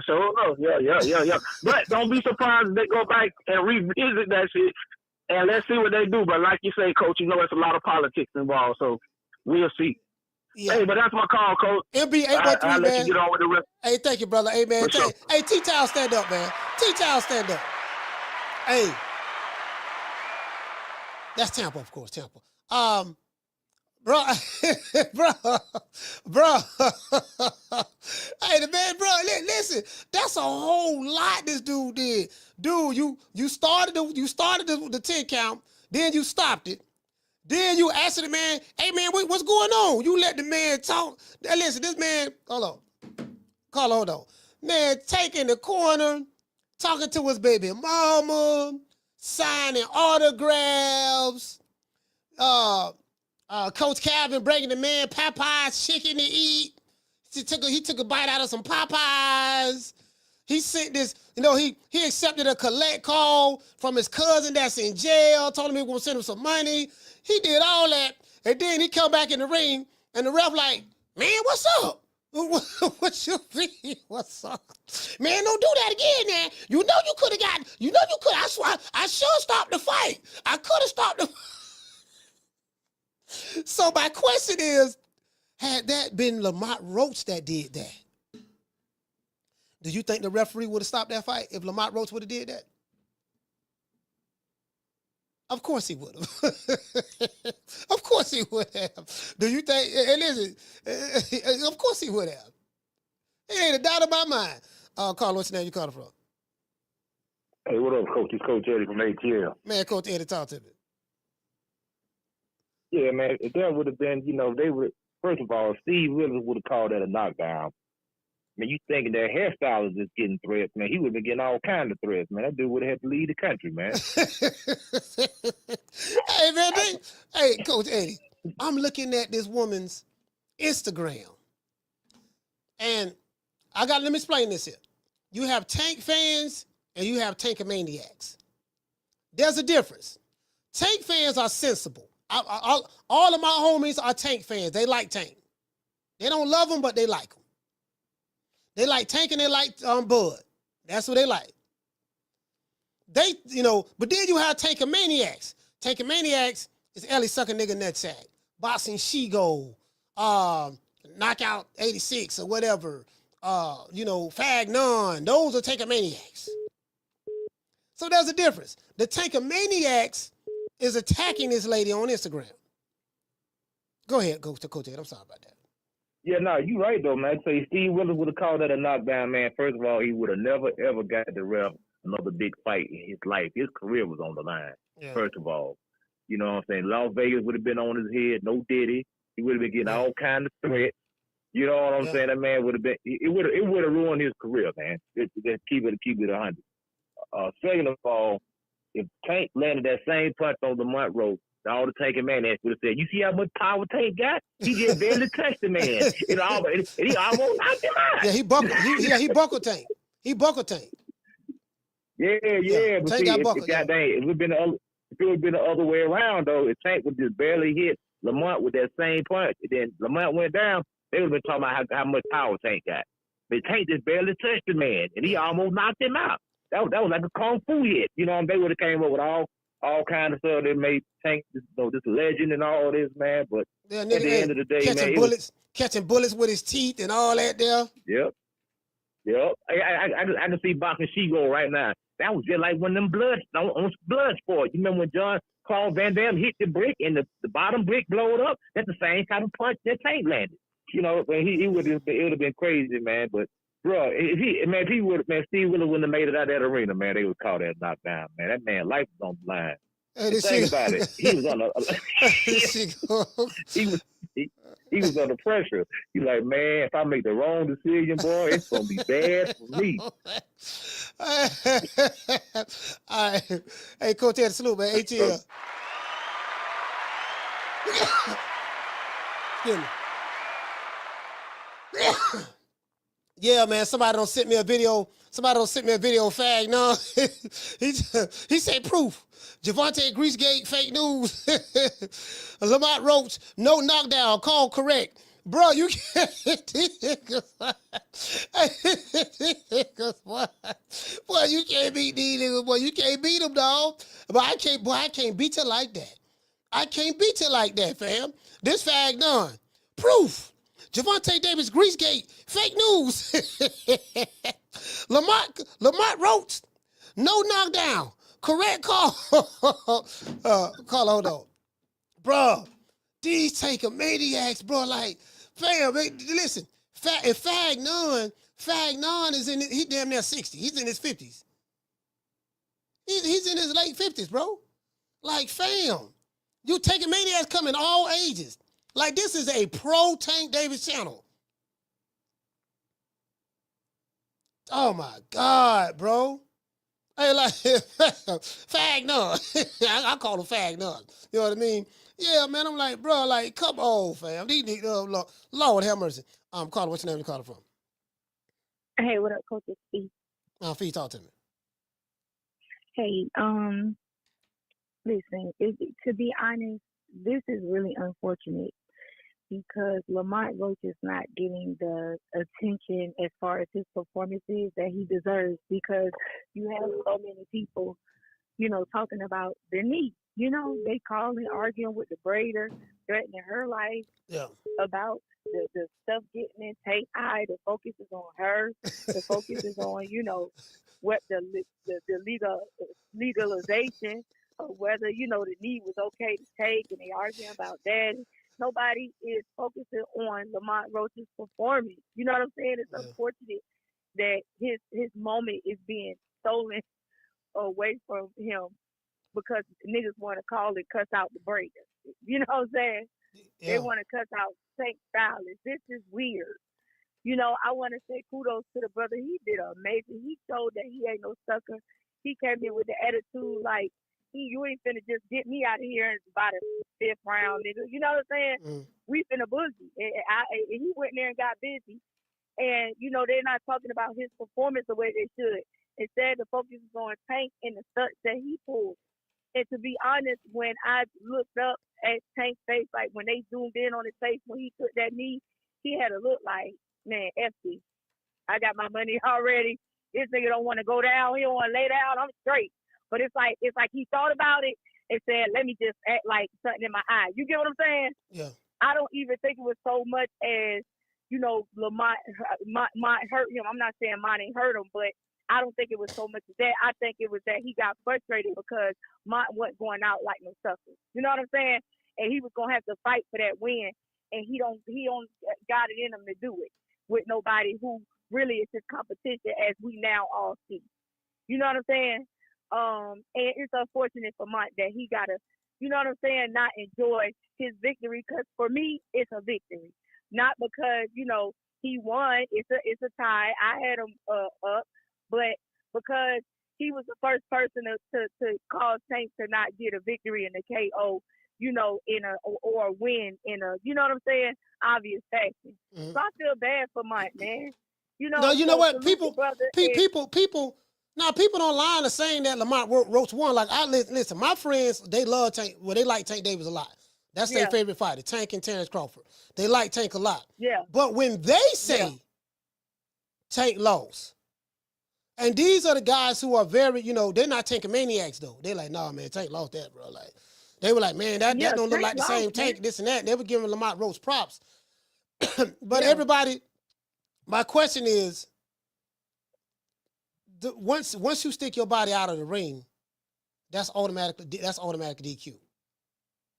Yeah, like nigga, you gave up. I mean, that's it. That's it. There's nothing else to talk about. I'm not even worried about the knee. I'm not even worried about the hair grease. Yeah. Because you're gonna have to explain to me. Go ahead. I'll let you finish.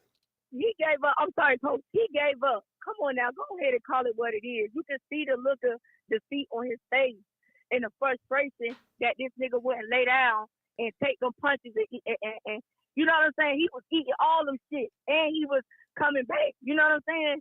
So out of frustration, the nigga took a knee like, man, F this. You can see it on his face. And but it's like he thought about it and said, well, let me just go to, you get what I'm saying? And you can hear him in the ref come to, Tank gonna tell the ref, oh, I ain't know that. The ref say, you can't do that. You know what I'm saying? Technically, I'm supposed to, this fight's supposed to be over. He like, oh, yeah, I ain't know that. So, you know what I'm saying, nigga? You did know that. You gave up, nigga. You took the knee. You gave up. You did. That nigga ain't lay down for you like everybody else do. He ate no punches, and you see he came to fight, and that you was going to have to go 12 with him. You knew more than likely your corner was telling you that he up. You know what I'm saying? So you like F this, but you changed your mind last minute. And now, nobody ain't messing with Tank no more with sense, man. If you got sense outside of the diehard Tankaholic, nobody should mess with him no more. He make the sport look bad, man. I'm done with Tank. All right, you know what I'm saying?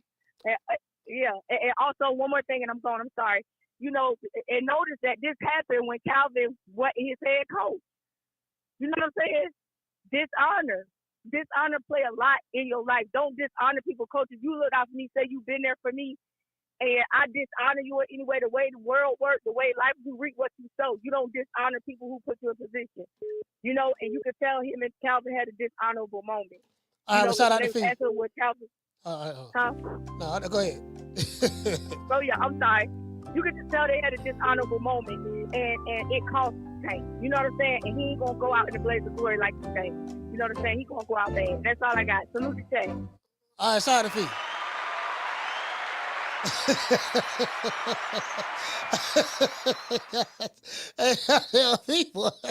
Fee, goddamn.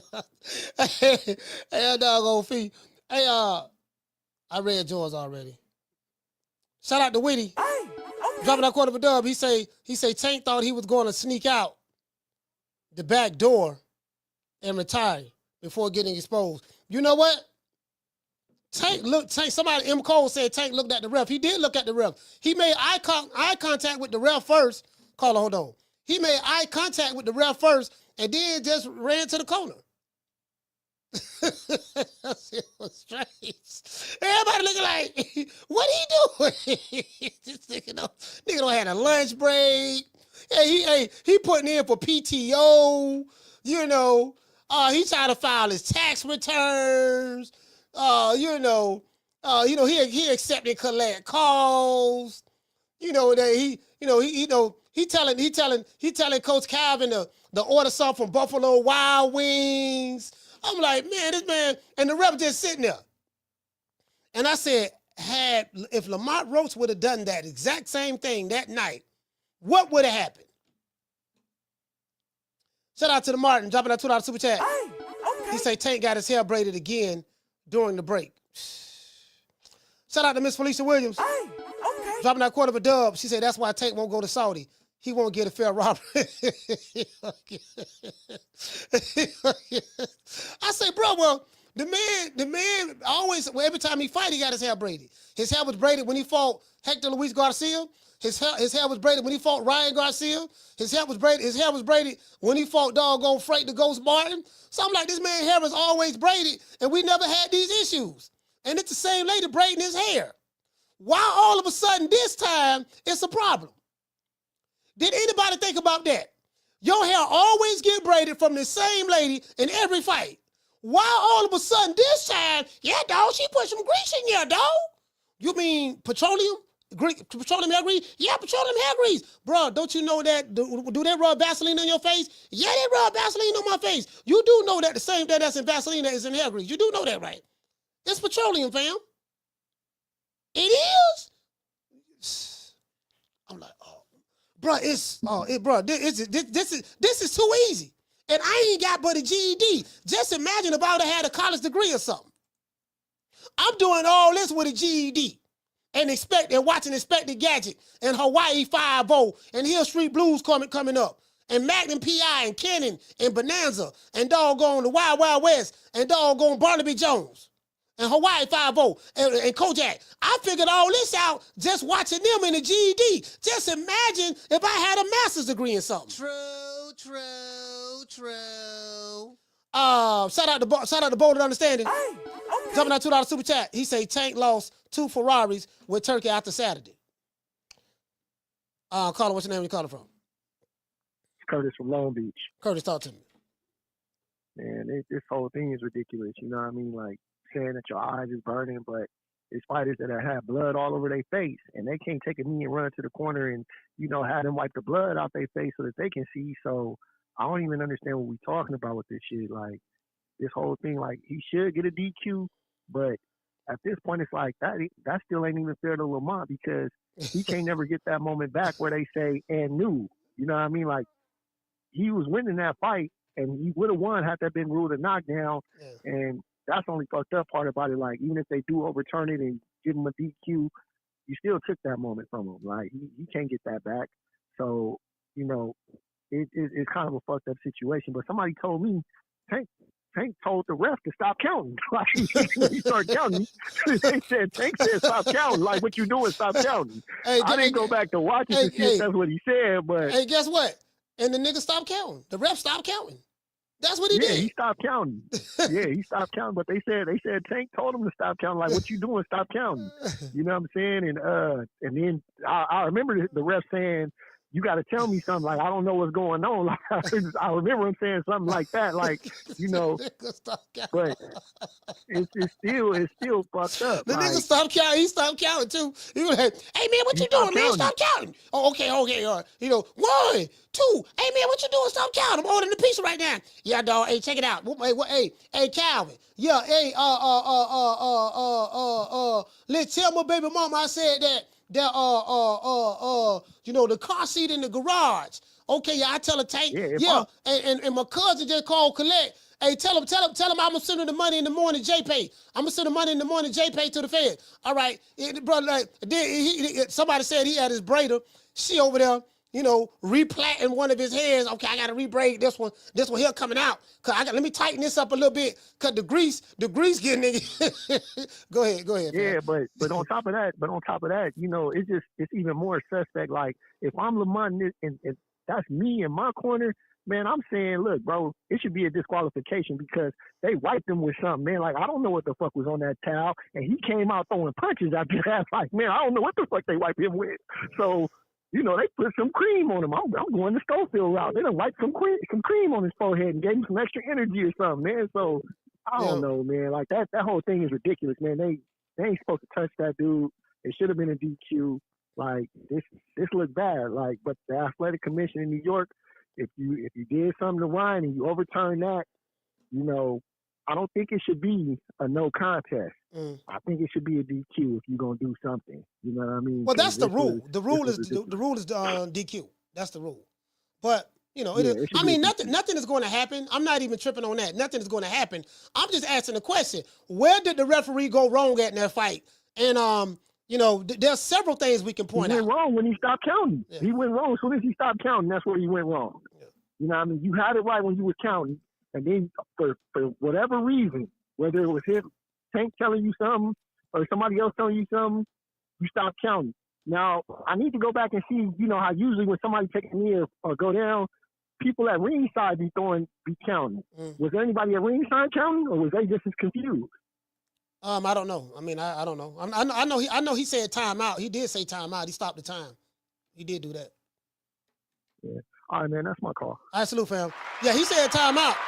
Yeah, he did. Listen, it seemed like it's like he said 2, and then when Tank told him to stop counting, he turned around and did like that. He did a timeout. He said timeout, and then he telling Roach to go over to this corner to the left, but Roach went over there to the other corner, so he was just sitting over there chilling out the way. And then he turned around and he looking at Tank like, man, what's up, man? What going on? What you doing? So Tank told the man to stop the count. The man did say timeout, bro.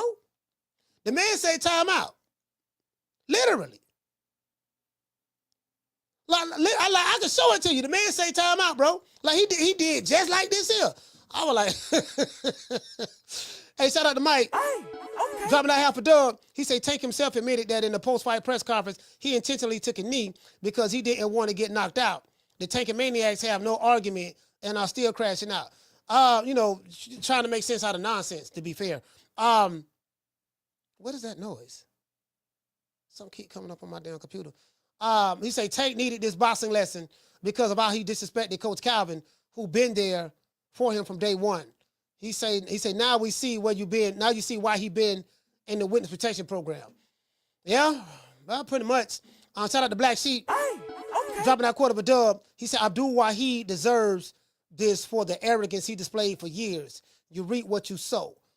He said all the Wahidians and the Taking Maniacs got to hold his L. No, they got to hold the L. Yeah, you can't get around the L. No, everybody else had to hold the L, even though he didn't lose, but he lost. You know what I mean? It's kind of like, man. Down from the bar, there's a platform stage. People pimping, sharp as razor blades. Bro, I want y'all to see this, bro. Like they on Tank bumper online right now. Did y'all hear this? Where you going? I'm getting ready to go home. I'm tired. Let's see y'all hear this. You want to tell me what happened with the fight? What you mean, what happened?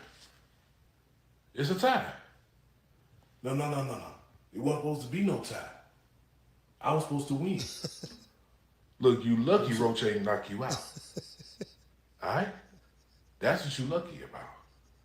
You lucky I kept him at bay. That's what I was doing the whole fight. I was keeping him at bay, Tank. What? Or I should say Lil Bus. Because you sure don't look like a Tank tonight. Well, let's see if I'm a little bust when I bust you in your mouth. What you doing? You know what I'm finna do. You know what I'm finna do. I'm finna do what I should have. I ain't knocked nobody out. Tank, listen, man. Listen. I ain't mean that, man. I'm just saying. I honestly thought you won. You see, I gave you the knee down. I mean, you said you had some hair grease in your eye. I gave you that, didn't I? You did. Yeah, I gave you that. So we cool then. We got it. Hey, Jeff, close the door. I'm finna knock him out because I ain't knocking nobody out tonight. I got you. Hey, bro, damn,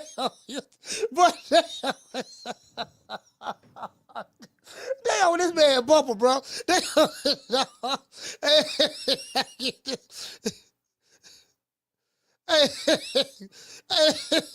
hey, I gave you that. I gave you the knee. Now I gave you the knee. I gave you that. Now, Carla, what's your name? You calling from? Hey, man, how you doing, man? It's Jet, man. I'm from Tampa, man. How you doing, man? Man, Jet from Tampa, man. Talk to me, fam. Hey, what part of Tampa you from, bro? West Tampa. Oh, you from the west side? Okay, I'm from the west. All right, talk to me. Jet from West Tampa. Hey, all I want to say is, man, this shit really remind me how Deontay Wilder had did his trainer, that, you know, the black guy, and then went with the white guy. But it's kind of similar what's going on with Tank's situation, how he's doing Calvin Ford. You know, it kind of remind me of that. No, but you know what, though? You got to understand, Barry Hunter's been training with Tank a long time, too. Like Coach Calvin, Barry, Boogs, Kenny, all of them.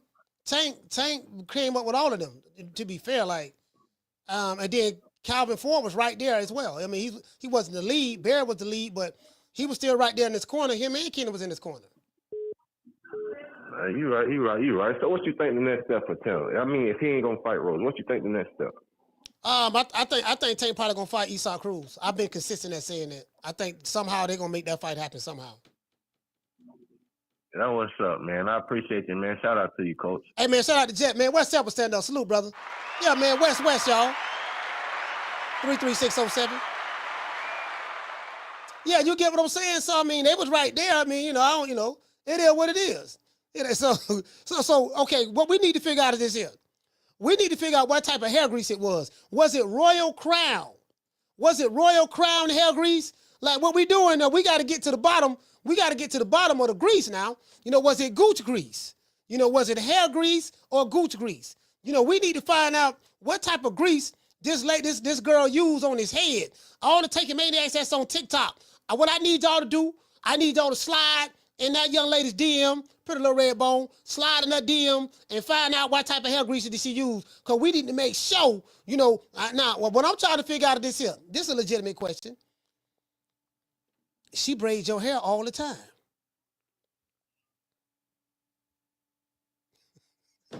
Carla, hold on.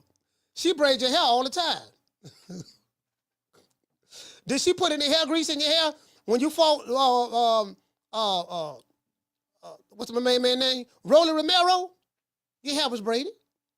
Did she put some grease in your hair when you fought Hector Luis Garcia? What about Ryan Garcia? What about when you fought Esau Pitbull Cruz? Did she put grease in her hair? So this same woman who been doing your hair, you ain't never had no issues about grease. When you fight Lamont Roach, that same woman put grease in your hair. How? Okay. This shit too funny, dog. Forget the grease. How do you get around stopping the fight, telling the referee to stop counting? But let's get past that and stick your body outside of the ring, in between the round, and have your trainer physically touch you by wiping your face. How do you get around that? Forget the knee. Forget the referee stopped the count. Forget what the judges scored the fight. I'm going to give you all three of those for argument's sake. How do you get around sticking your body out the ring and getting your face wiped out? How do you get around that? This for taking maniacs. How do you get around that? And it's not being disqualification. Caller, what's your name? You calling from? Hello. Caller, what's your name? Where you calling from? Hey, this G-Mac, man. I'm calling from Dallas, Oak Cliff, South Dallas, Texas. Hey, G-Mac from Dallas. Oh, you from Oak Cliff? Hey, you know a dude? Yeah. You know a dude named C-Block? C-Block? Yeah, C-Block. He called himself D-Block. But he called himself D-Block. Look like little chubby Mexican American or Guatemalan or whatever. Little chubby dude. I don't know too many essays. Oh, okay. Yeah, he say he from the hood. I just want to know, did you know She-Block? All right, well, go ahead, brother. He might be. Oh, I know you talking about old boy that be on your show. Yeah, we called the show. Yeah, all the damn time. Yeah. Oh man, I've been following you about a year. Oh, D-Block, goddamn, he from Dallas. Yeah, I thought he was from Deep. I thought he was from Baltimore somewhere. Yeah, he say he from Oak Cliff. That's what he say. Man, Oak Cliff big as a motherfucker. I've been here 50 years, man. So I don't know no damn D-Block. And he don't know no G-Man. But yeah, man, I fuck with you real heavy, man. I ain't like the way old Bill Haney did. He threw you in a Dulo cross up in New York. But you played it good. But man, I want to say, I think Tank kind of knew Lamont had his number. But I'm glad he gave his homeboy an opportunity to get on the stage and make some bread with him. Yeah, that's true. Well, I don't know how it went down. That's true. But he definitely had Tank number. Just like watching a amateur fight, like I just want to give Tank his props for giving the dude a chance to get on the big stage. But homie really beat Tank. That knee Tank took, I don't know what that was about. I think he just, I don't know, man. He just, maybe it's time up. You know what I'm saying? Can't win them all, but I don't see too many other people beating Tank. Yeah. But Lamont Roach definitely had Tank number, dude. Yeah, I was. And he won to me. He won that fight. Yeah. G-Mac, a lot of my friends, they love Tank. I ain't gonna lie, they love Tank. They're not taking maniacs, but they really like Tank. But, I ain't no Tank a maniac, but he can lose. But they was like, man, he lost that fight. You know, it was just like they came away like they didn't want to say it, but they were like, man, that dude. I'm one of them. I was like, ugh, he lost. But you know, they fans of Lamont Roach. They like Lamont Roach. They like him. They like him a lot. And you know, some people say Tank had an off night. He probably did. I'm not even tripping on any of that. I give you. That can happen. That can happen. I give you. He got two. Go ahead, sir. No, sorry, but I'm saying I give you all of that. For argument's sake, just for argument's sake, how do you get around sticking your head out of the ring and and getting your trainer to wipe your face down? That's an automatic disqualification. Like, how do you get around? How do you explain that? Say, Coach, I guess he had some of that gel and weed. Yeah. Yes, it had the alcohol in it. Hey, man, I'm gonna let somebody call us, but like Project said, gel and weed. All right, shout out to G-Back. Okay, the man say he don't know who She-Block is. You motherfucker. Nigga don't even know you and your son. You put it, yeah, man, Oak Cliff big, dog. I don't know who he is, dog.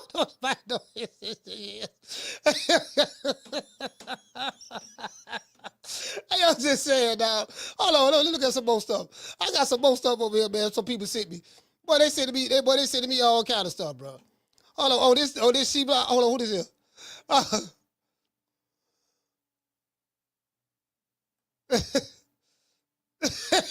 This thing, these squares.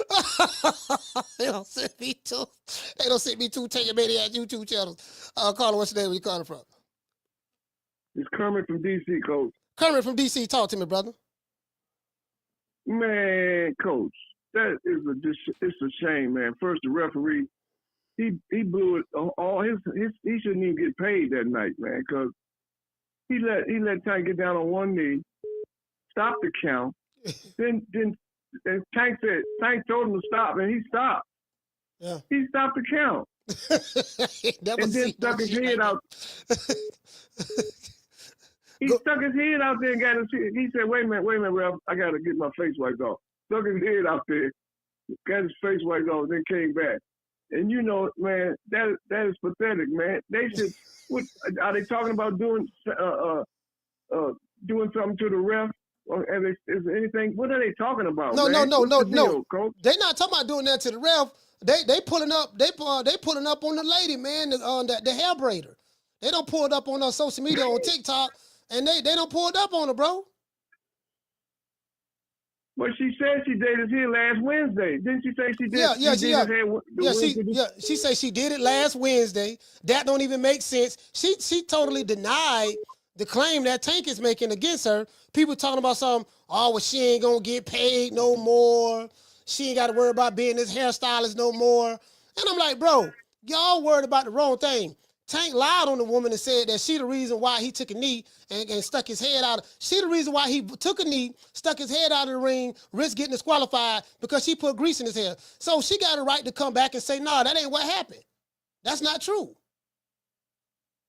Right. And they picking on her, they blaming her. Yeah, they blaming her. They pulling up on her now. Now, what about when Tank was doing the 12th round, when Tank laughed at Roach and said, you know you ain't gonna win? Yeah, well you remember that? Yeah, Tank told him the truth. Yeah, he sure did. Tank told him the truth. He was honest. Tank was honest. He told him the truth. Yeah.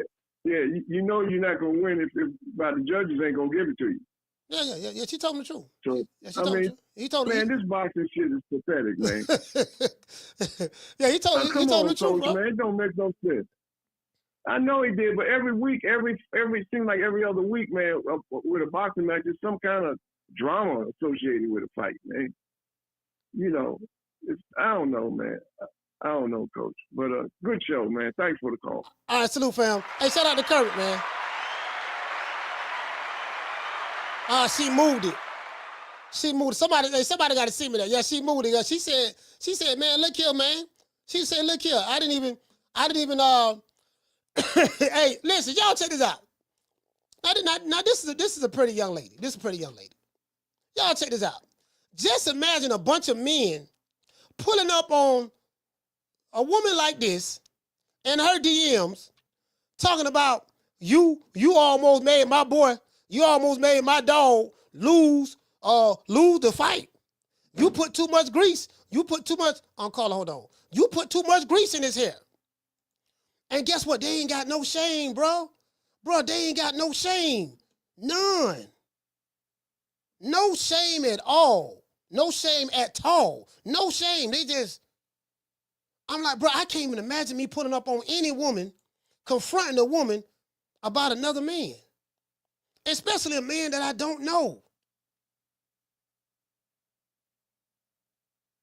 Yeah, man, you put the hair grease in his head. And me having a GED, I got a master's degree in common sense though. It's so many different questions that I can ask from this. From the hair to the knee, to the punch that led to it, to the referee, to the running to the corner, to the Calvin Ford wiping the face, to telling the referee to stop the count, and he stopped the count. He do a timeout like this here. Bro, it's like, I got 20 questions that can't be answered. They can't be answered. I ain't heard a good answer yet. The only good answer is, man, look here, man. Man, that man lost, man. It should have been this and that. I'm not even tripping about the scorecard. The score said draw, or they could even say Tank won. I ain't tripping on none of that.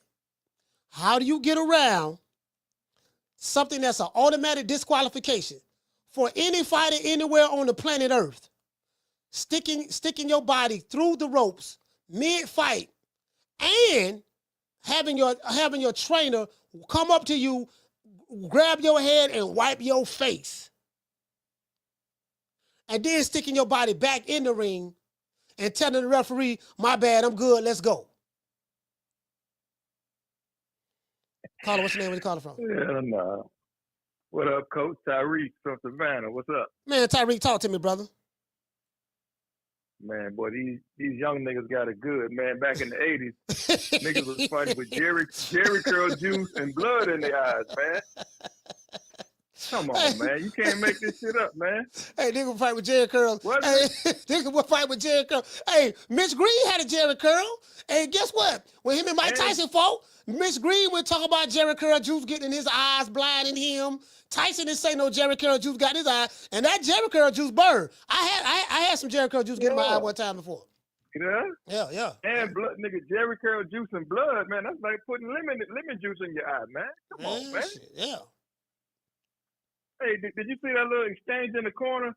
When Tate came to the corner, and Calvin was like, "That looked like a submission." Oh to yeah, me. yeah. I saw that. Tank about lost it right there, man. He about damn near lost it, man. He was ready to walk out the arena. Yeah, it looked like mentally he checked out. I went back and looked at that. Looked at it again. He looked at the ref, took the knee, and it looked like he was finna run out of the ring. But it looked like he mentally just checked out. Like I ain't never seen that like that. He did, bro. I think he thought about it. He caught himself. He was able to save himself, but he saved himself. He caught himself, and he snapped back into the moment real quick before it got too bad. But he definitely should have lost the fight. What did I had Sheila from Houston call a couple days ago. They said that when Calvin Ford rubbed Tank's face with the towel, they say Tank came back with a whole lot of energy, perked up.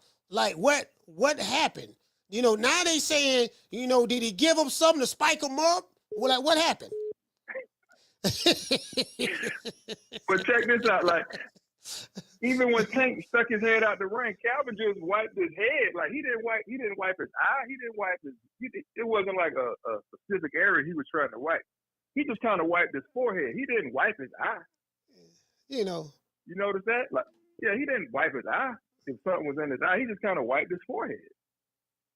Man. So, but yeah, Tank was just trying to buy time, man. That's it. But that's my call, Coach. Hey, salute, fam. Shout out to Tyree from Savannah. Hey, y'all, check this out. As a hairstylist, I think I ate this up. As a hairstylist. So this is the lady. The girl name is Lee B. the brand, right? She said, I did this hair Wednesday. It's Saturday. He did press, gym, and weigh in. That's not an excuse. How much grease did I use? Damn. And then she show right here the hairstyle. Bossa Shigo, he loved his hairstyle, boy. Bossa Shigo loved his hairstyle. I ain't gonna lie, boy. He's in love with Tank hair. I got the receipts on that too. He's sitting there smiling. This girl talking about you ruined the parlay. He say social media users react in her comments regarding Gervonta's claim about his hair. And then right here, she say TikTok messy as fuck. But this girl say TikTok messy as fuck. Why the first thing that popped up on my feed is the girl who did Gervonta Davis's hair last night. But you can't make this up. And then the girl said, Angel Reese said, whatever product they put in Gervonta braids, never again. Because why it's dripping down like that in his eyes. So this is Angel Reese. Is this the basketball player? She even mad. Yeah, don't put it in his hair no more. Don't put it, whatever you did. Carla, hold on. Whatever you did, don't put it in his hair no more. This dude right here say, it's time for Gervonta Davis to go back to getting a fade.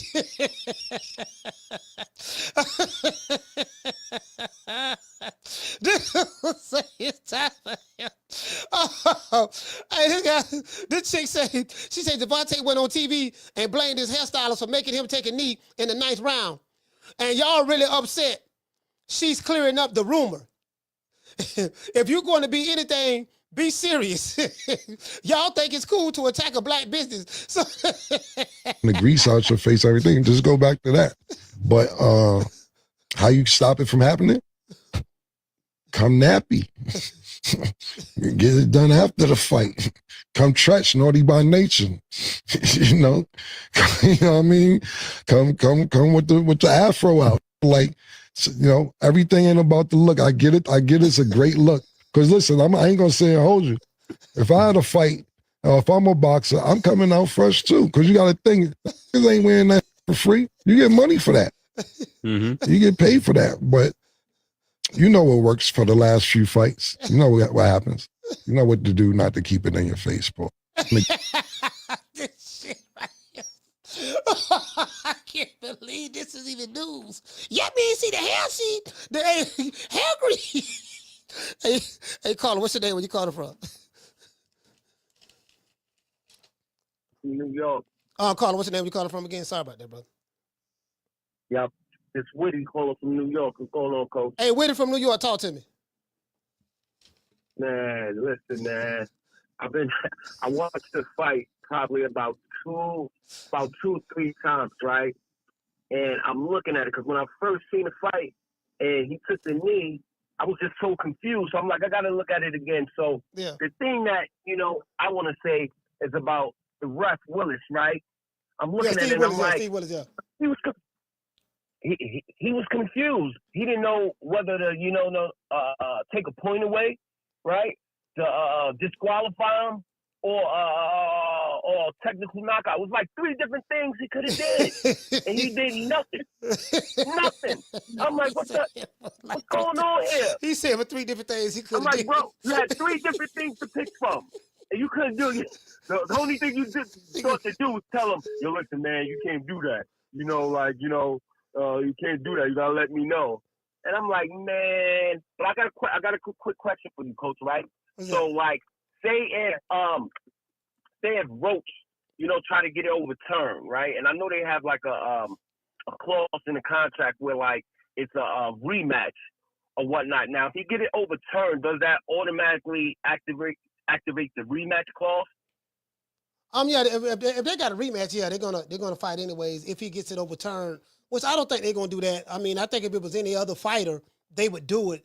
But because it's Tank Davis, him being the name that he is, and it's kind of like a big draw in the sport in America, probably the biggest draw in America outside of Canelo, from a venue standpoint. I'd be totally surprised if they did that. If it was somebody like a Devin Haney or Ryan Garcia, they'll probably do it. But Tank, nah. Yeah. Well, you know what? I tell you what, right? I think it was like what was it? Last week, whatnot. He was saying that he didn't want to go fight over there with Turkey because like Dev is Turkey guy and he know what they're gonna do if they go to the cards or whatnot. And you know what I'm saying? 2 days ago, it's like the same stuff that he's talking about Turkey was gonna do. It did for him. Yeah. So it make me think like, yo, listen, he know how this thing go. So he was a little worried about going over with Turk because he know how he'll give it up if it came down to the cards. And it's just, I just find the whole thing, man, like, boxing is the most corrupt sport, on this earth. And one last thing, man, your boy said like he was going to get the knockout the 9th round. I find it ironic that he took the knee in the 9th round. But that's all I got for you, Coach, man. And shout out to Willie, man. New York, stand up. Man. I'm a supporter. Yes, sir. Yes, sir. Salute, right. Hey. Now I gotta push back on what Cam said. He said, "Well, you know what to do. You know what I mean. Come with a fade, or you know what to do next time. Do what you've been doing." I'm like, dude, the man wear braids every time he fight. The same hair braider braids his hair. She didn't do nothing no different this time than she did the previous times. So, you get what I'm saying? Yeah, dog. So what we got to do, and I think the reason why they're talking about that, the hair and the grease, because they trying to get everybody's mind off of this man was supposed to got disqualified. I see what they doing. The man was supposed to got disqualified. Y'all don't believe me? Let's see what Tank say right here. Let's see what Tank say. Let me see what's up. Let's go. I could have stopped him. It's me. Because I ain't pick it up when I supposed to pick it up. I think I was boxing too much in the beginning. When I felt like he was slow, it was just already late down the line. I didn't want to get caught while my eyes was burning. And you can get knocked out like that. So I'd rather take the knee than, But I didn't really know that you can get disqualified for all that. Or when you start counting, I'm like, what the hell? Do you want that rematch next? And if so, yeah, what he said? The man said, yeah, I just, matter of fact, I don't even have to try to interpret this. I'll let y'all interpret it how y'all want to interpret it. Caught while my eyes was burning. And my eyes was burning. And you can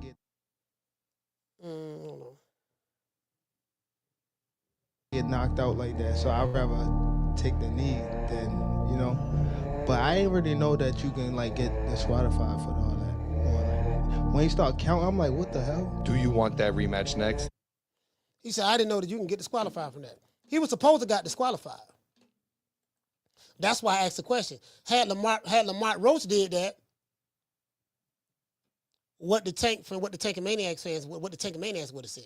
Not the Tank fans, the Tank and Maniacs. The ones who putting up on women in chats talking about you put too much grease in his hair. Yeah, somebody spamming me with a 11111. I don't answer 11111s, fam. I don't know what the hell a 11111 is. You got 5 ones going across the screen calling me through that, and you don't call 3 times. I'm not answering that.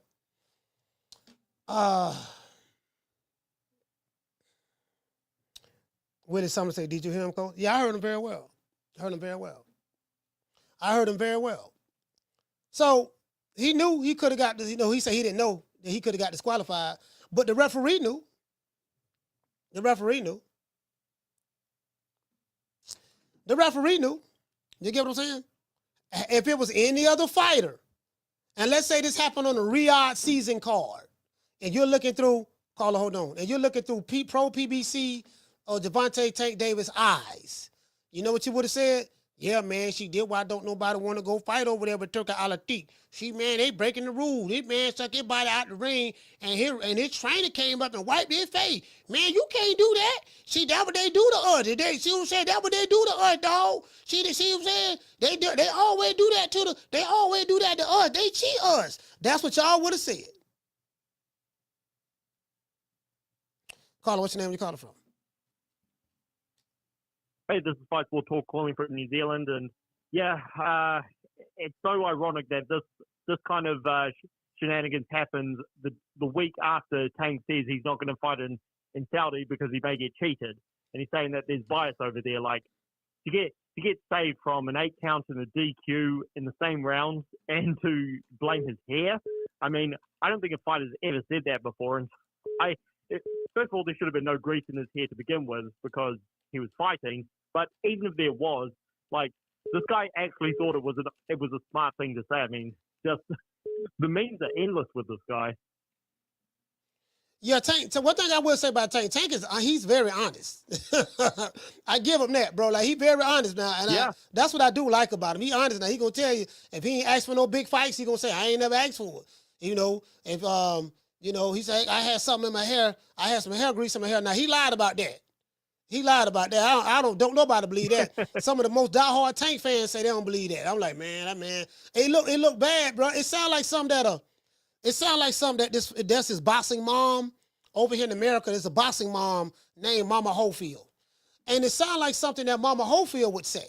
You know what I mean? Because she's always playing with her hair. Yeah, she's always playing with her hair in interviews. So it sounds like something that she would have said. So that just caught me totally off guard. You know, to hear him say that. Exactly, and it's I mean, I don't think they're gonna go for a rematch at all. Like, why would they go anywhere near Lamont Roach after this? I mean, he got away with so many guests in one night, and what was crazy to me was that from the first round, Lamont Roach was walking Tank down, and Tank he looked intimidated, like he wasn't letting his hands go, and this was against a guy who was brought up from a lighter division. He doesn't punish anything like Ryan Garcia or Rolly Romero. So Tank, I don't know if he was intimidated or if he just had a bad night, but either way, it's a terrible look. I mean, you have a bad night, fighters can get through it, but I mean, he needed help from the refs, the judges, his corner in between while the round was going on, just to get a draw. So, terrible look, absolutely. All right. Well, shout out to you, fam. Salute.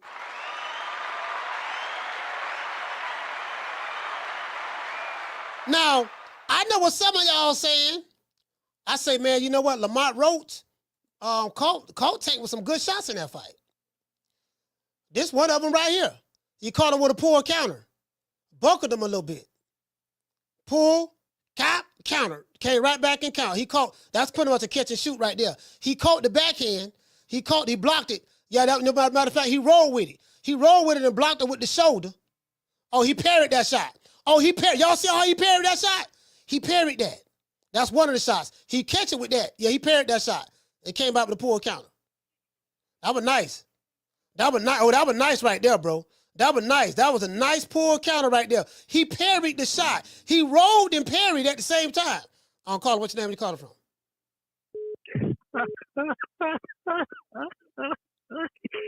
Hey, Mo. When have I been telling y'all about that West Baltimore Bama? When have I been telling you? Vindicated once again.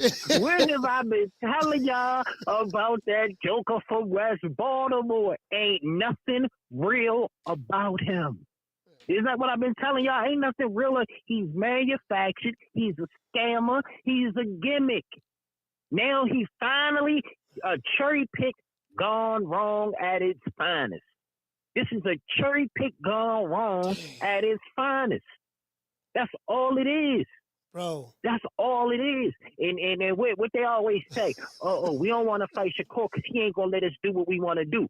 Lamont ain't going to let you do what he want to do either because Lamont got that, I box. You dig what I'm telling you? They ain't want to fight. They ain't want to fight little Gary because Gary ain't just going to sit there. He going to move around. They ain't going to let him do what you want to do. Certain fighters, they're not going to fight. And that whole Lamont, that whole motherfucking, AKA somewhat black style, minus a 20-year-old a boxer who started, a black boxer who started fighting at 20 years old. And Martin, he don't count. He ain't no blue chip. He's just a motherfucker who just started picking up some motherfucking gloves. He don't even count. But at the end of the day, he's not, they have a particular type of fighter for Reggie. He's 100% manufactured. 100%. And what I say, Friday, you ain't never seen nothing like this ever in boxing. And it only pretty much solidified what I said even more. Now you seen a motherfucker get away with a fight where he can take a knee, go wipe his motherfucking face, come back in the ring and give a timeout, say, let's go now. In the middle of a fucking fight. Dang, you know what, bro? We ain't never seen this before.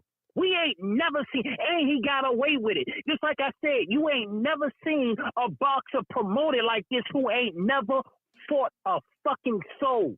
And y'all can sit here, all y'all Bama ass Reggie Davis fanboys can sit here, shake all the pom-poms and booty clap for this motherfucker all you want. He's a gump and you's a gump too for supporting such a sucker. Because we know he's a sucker. And you a sucker too for supporting him. Because now he got excuses. Now this motherfucker can get away with saying, you got, like you said, it's a damn shame. You got grown ass men sitting here going at this woman over some fake ass grease allegations, man. And these the type of niggas, these the type of Bammers they breed. Well, who raised these type of motherfuckers, man? Who raised these type of motherfuckers, man? You gotta have a certain breeding that they accept this shit. That's when you gotta keep the fathers in the household because you have motherfuckers like this running around this motherfucker. Damn. Bro. The fathers need to stay in these households because you breed motherfuckers like a Reggie Davis and his motherfucking fan base, man. Stop letting these motherfuckers live, man. Accountability, man. This shit is out of control, Slim, and I don't believe this motherfucker have a whole fan base of motherfucking men shaking pom-poms for this Bama ass shit. Fuck out of here. I've been telling y'all since day one that West Baltimore motherfucker is a fraud. Is a fraud. And now y'all see exactly what I've been telling y'all motherfucking asses. He's some shit. Now I can literally say he's some shit. I was giving him credit. I was like, I don't know if he's good or not because I ain't seen him fight nobody. But I've always said he looked good on paper. I ain't seen him fight nobody. He ain't fight a fucking soul. He finally get a 130. He cherry picked a 130 pounder and got mixed the fuck up in the mix. Mixed his ass up. Mixed his little ass up. And now motherfuckers making all these excuses why this West Baltimore Bama got his ass whooped. He ain't win that fight even with the knock. They didn't even have to count the knockdown. Lamont still won that motherfucking fight, and we know it. Y'all motherfuckers know it, and y'all sit there and let my nigga get robbed like that, man. And if y'all support this Bama fighting Mark Masayo next, yes, that's who he's fighting next. No, it ain't gonna be Isaac Cruz. It's Mark Magsayo. That's who that motherfucker's fighting next. Y'all heard it here first. So y'all go ahead and support that West Baltimore motherfucker if you want, but you a gump for supporting him. Period. That's all I got, Slim. All right, salute, Phil. Hey, I got that wrong, boy. Friends, boy. Hey, look here. Boy, them DC niggas, boy. Them DC niggas, boy. Hey, check this out. Bruh. Shout out to DC, man. Bro, that was nice. Look at this here. He parried the shot with the backhand, and he shot off with the same backhand. Look at this is nice. Bam, that's nice. He parried it, gave him like a little 45-degree angle a little bit, and bam, came back. Pull counter. Tank thought he made Tank think he had a clear shot at the jaw. Caller, hold on. He made Tank think that right hook was there. That left hook was there. Dog, look how he parried that. He caught Tank out of position. Bro, ain't too many people can put on the performance that Lamont Roach did. Ain't too many people that's gonna be able to have the hand-eye coordination and the ring IQ like that. And the reflexes like that. Like, caller, hold on. It wasn't nothing, bro, listen. Lamont Roach beat Tank with the basics. He was defensively sound. He held his ground. He worked off the jab. He stayed focused. He was rolling with shots, catching them, blocking them, parrying the shots. Kept his feet up under him, kept his legs up under him, feigning. Bro, he beat this man with, it was basic shit. It just with the basics. It was nothing spectacular. What Lamont Roach did that was so spectacular that his fundamentals was just so good. He beat this dude with just basic fundamentals. Literally. Caller, what's your name? You calling from? Hey, what's up? This Coach Eddie 2 times. Coach Eddie, talk to me. Yeah, everything you just said was spot on, brother. When I watched that performance over and over again, that reminded me of like an old black and white boxing match. This dude pulled out some old school stuff, man. That looked like that was some freaking Big Georgie business, some Hurricane Carter, Big Tiger, all that stuff right there, set in the pocket. That's slick black fighting. I'm not being funny. That's the way he did right there, dodging bullets like that, and coming back with all them nice counter shots and holding his position. A framing, trap game, everything was on point. To be honest, Coach, he outclassed Tank. If you were just watching Fighter A, Fighter B, didn't know who the champion was, you would say Lamont Roach looked like the champion and Tank looked like the challenger. Because Lamont Roach, he outclassed Tank. It is what it is. One more thing, I'm going to be real quick. You remember when they first announced this fight, we played Bobby, Jimmy, and the Critters. We was all laughing and kikiing and laughing at Lamont Roach. Look at how run it is now, man. He couldn't stop the ropes, man. Well, one thing about it, it's hard to stop the ropes, bro. Yeah, man. So, hey, I got to take my hat off to the man, man. Cause I thought it was a joke, man. No, but see what? But I'm gonna tell you why. It's because we know that Tank fights setup fights. He's only going to fight fighters that they know he's going to beat. It's already predestined what's going to happen. From a stylistic matchup, they see something that he can exploit and get him out of there. So everybody was thinking that, including myself. And again, Lamont Roach is one of my favorite fighters at super featherweight. But I say, well, if they picked him, they saw something in him where they can get him out of there. That's what I was thinking. Lamont Roach came in there, and bro, I'm so when me looking at this highlight, it really impresses me even more because he was doing this the entire fight. He stayed in the pocket. He stayed calm. He stayed mid-range. He gave Tank some looks to make him think he was going to land that straight left. And then sometimes he landed it. And when he did land it, he took it. And then he took it away with the shoulder, the parry, the blocks. Like it was some things he did. And he kept his feet in place to where he always in position to come back and shoot, to come back and counterpunch. I was like, bro, this was a good counterpunching fight. And he went on the offensive at times when he tried to open Tank up with the jab, expecting him to shoot that straight left. He wasn't really worried about Tank right hand. He knew Tank looking for the kill shot, the straight left. So when every time he tried to shoot it, if he overcommit, I'm gonna be able to smother it, block it, catch it, parry it, and then come back and shoot. Because if he overcommit, he's gonna be in range to get countered. And I'm like, bro, it was masterful what he did. And not only that, it's the mentality. He had that decent mentality. He was mean. He wasn't scared, and he was tough. Yeah. He showed grit. Because most people will run, man. They had to ass off to him, man. He did his thing. Like I said, he outclassed Tank, man. That's why they come up with all these excuses, because even Tank fans clearly see this man got outclassed. He got outclassed, Go. It is what it is, man. That's my call, Go. Absolute, fam. Yeah, like, bro, listen, I gotta take my head out to Lamont Roach, bro. Like the way just his game playing. And I was listening to you know what? I had to go back and listen to this. Yeah, matter of fact, I was listening to the instructions. I was listening to the instructions. His dad was telling him some real good stuff. His dad was on point. Carla, what's your name when you called it from? Hold on, sorry about that. Carla, what's your name when you called it from? Hey, Coach, this is Craig from Charlotte. Craig from Charlotte, talk to me. Yeah, I've been listening to the show, and actually I agree with a lot of what Coach Eddie just said.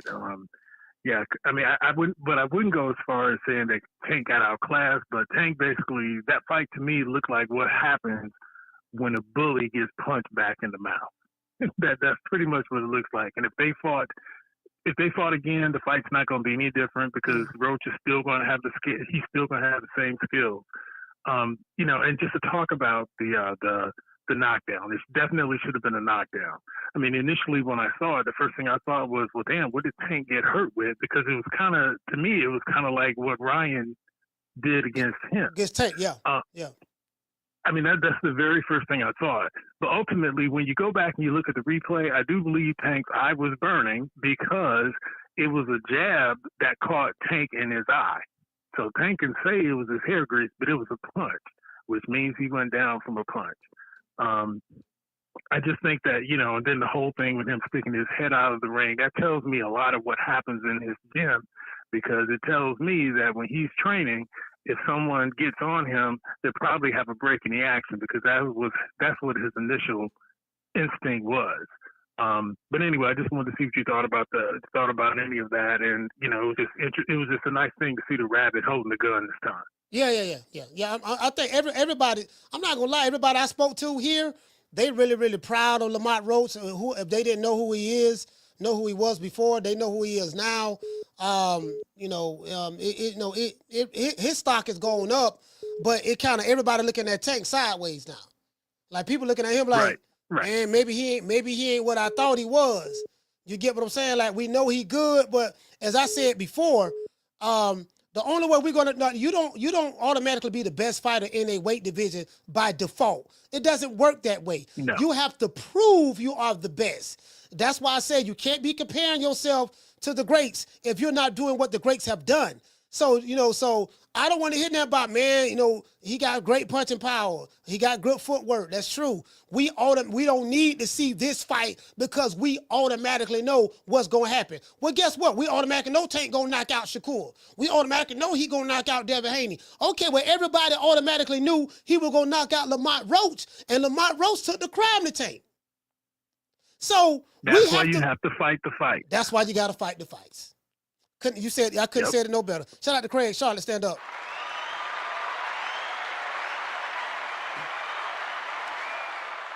There's no such thing as an elite fighter not having to prove he is the best against other elite fighters. There's no such thing as that. Shout out to Mr. Calderon. Okay. Dropping out $2 super chat. He say if they DQ Tank haters playing the Davis song. Okay. Shout out to Straight Decades. Okay. Dropping that quarter of a dub. He said that different, Coach. He said that different. That different. He said that's not grease. That's rope spray. Rope spray. hey, that roach right there. You can't spray raid on that roach. Shout out to one Mr. Ham. Okay. Dropping that $2 super chat. He said, I wonder if she could sue Tank for defamation. Nah, she's not gonna sue him. She's not gonna sue him. Shout out to Dane Gonit. Dropping that quarter of a dub. Daggone it. What's going on, fam? He said once Calvin jumped up on the ropes to wipe the grease out of his eyes, the towel, it was disqualification. The ref was counting also. But the ref was counting it, but he stopped the count. Shout out to Sean from the Heights. Dropping that quarter of a dub. He said, that's what I'm talking about. Y'all all know what I'm talking about. Yeah, man, you know what? Yeah, here you go. Hey, here you go right here. Hey, here you go. Hey, hold on. Here you go right, hold on. Here you go right here. Where my main man at? Where my main man at? Hold on. You know what I'm talking about. Y'all all know what I'm talking about, man. Yeah, man. Shout out to Attorney Bailey. He said, wish our community took politics and more relevant issues just as serious as Tank Davis. He said from both sides, love and hate. Not saying irrelevant, but damn. I mean, that's what it is. This is what this is what it is. We talking about boxing. This is entertainment. You get what I'm saying? So, but I get what you're saying, Attorney Bailey. You wish they took politics and stuff more serious. But hey, man, people like what they like. We're not a monolithic group of people, and that's just the reality of the situation, fam. You got to cling on to those who think like you and see what you can do from there. Work from that standpoint, Shout out to Deal, salute, fam. He say Lamont should rename himself the Reaper to the Iceman.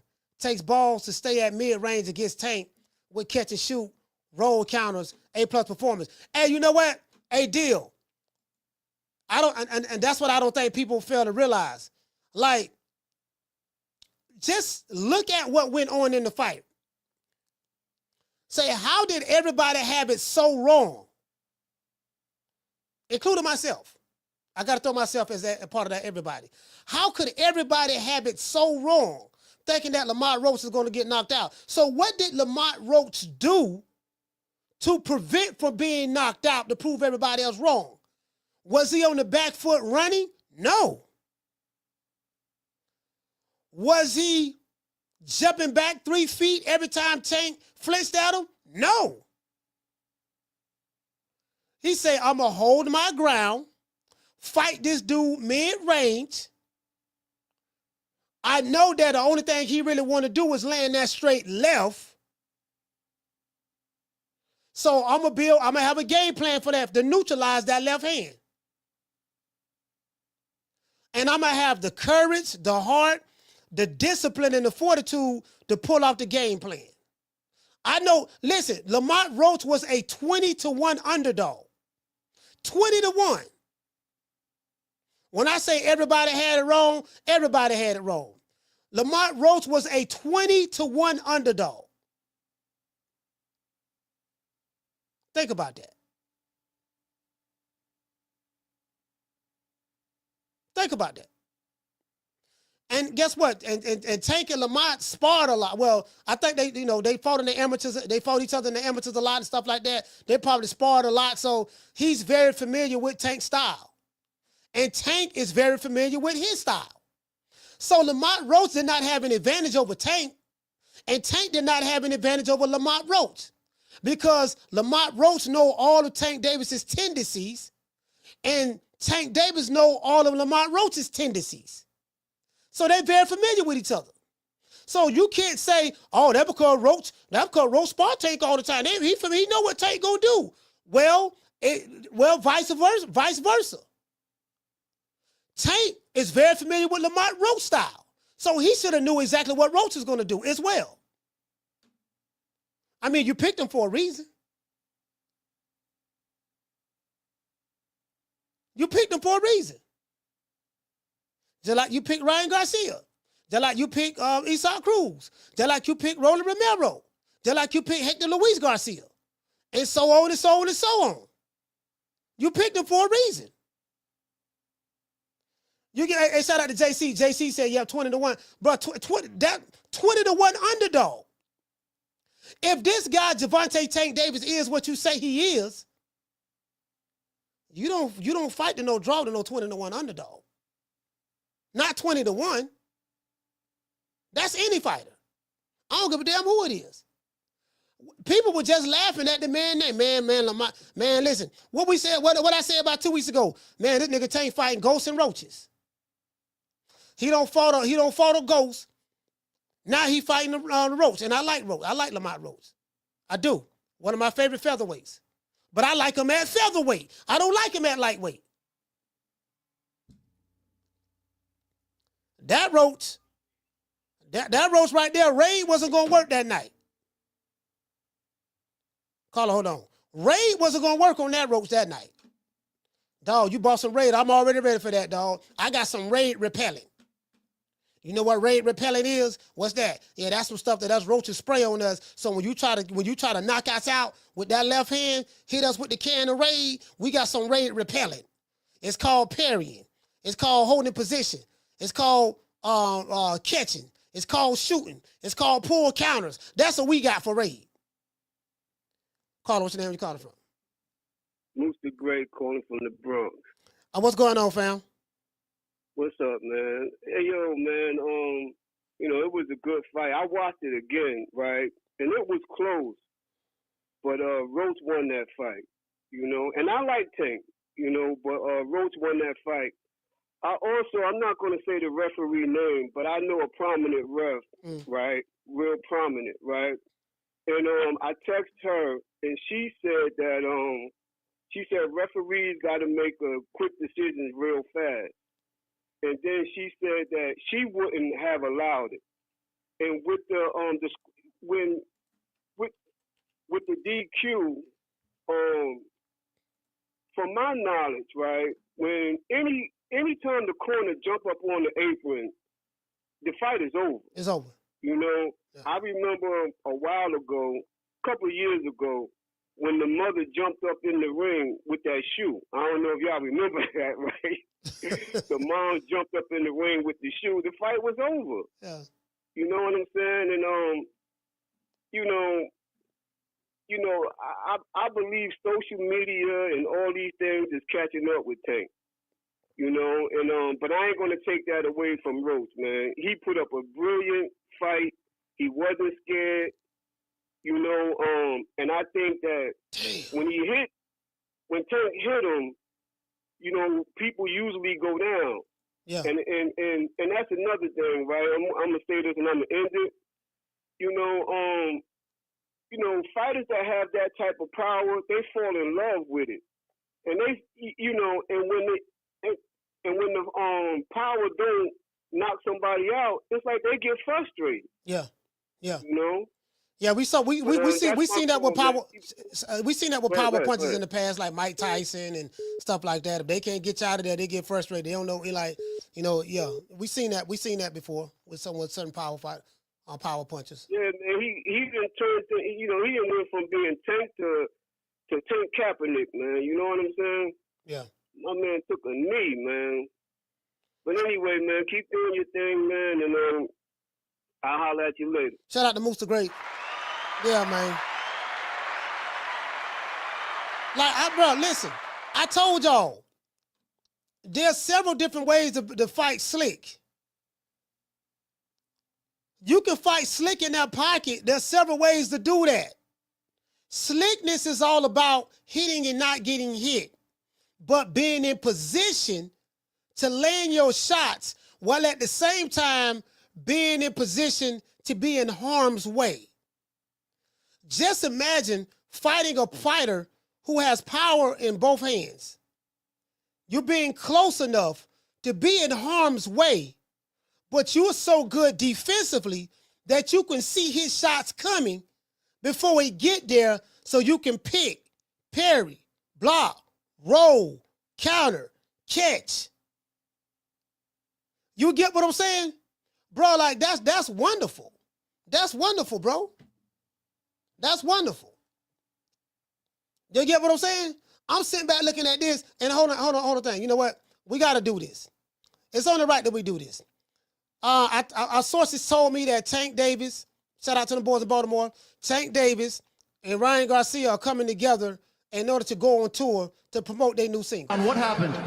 I just got my hair done 2 days ago, and she picked grease in my shit, so the shit was like, you know, like when you sweating and things like that, and the grease come in my face, it burnt my eyes type shit. Damn, why y'all booing like I'm saying bullshit? Like, this is real facts. Come on, man. I just got my hair done 2 days ago. Swing the wheel, it's gone! I just got my hair done 2 days ago. I just got my hair done. And she picked grease in my shit. I just got my hair done 2 days ago. I just got my hair done. I just got my hair done. I just got my hair done 2 days ago. I just got my hair done. And she picked grease in my shit. I just got my hair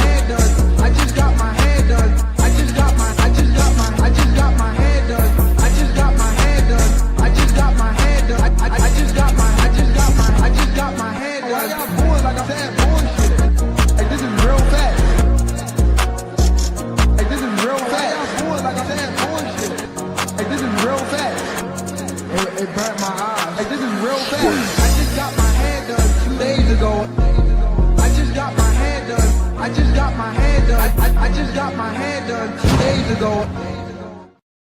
Trying to tell you, man. I'm talking about that's a hit right there, man. Hey, look here, man. Hey, y'all, yeah, listen, y'all should have told me I ain't no Tank can rap.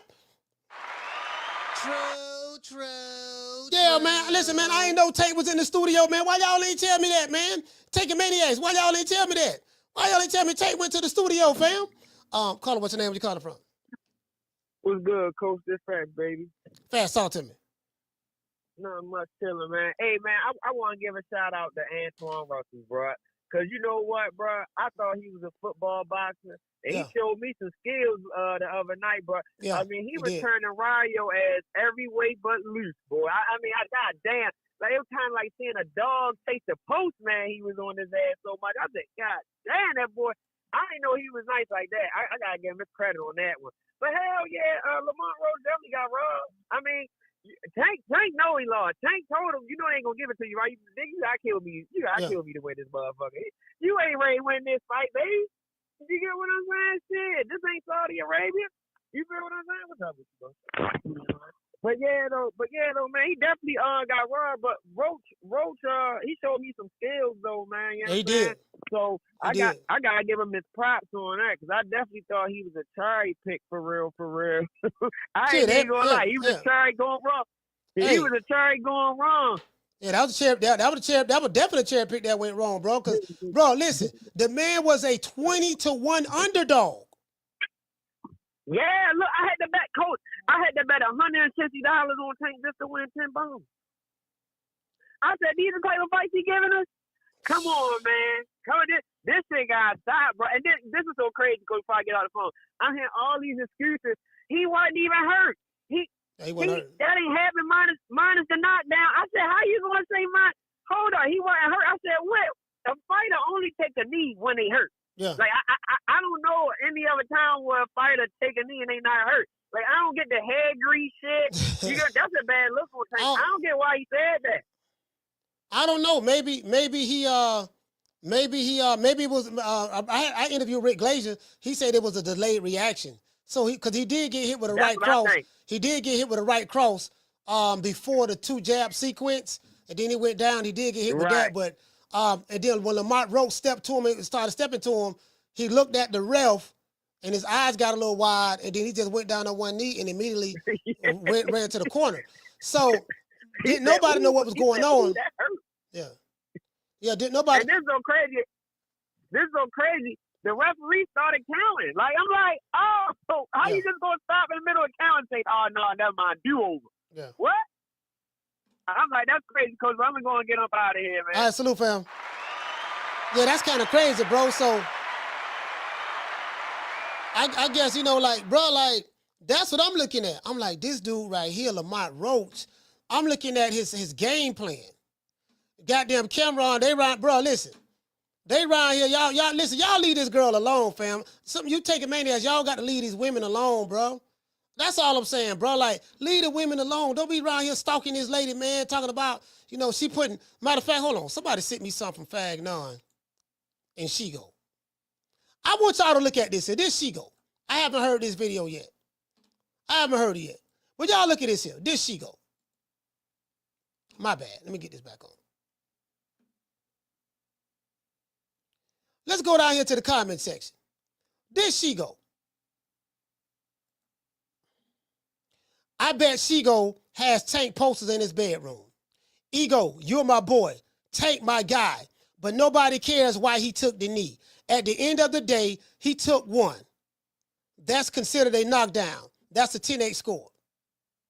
This is the Tank Davis fan saying this. Not a Tankamaniac. He said, I'm a Tank fan, bro. But we ain't going to make excuses. Get back in the lab and do it again. This guy's incredible. You can't make this up. Combing through jail ingredients for his savior is insane.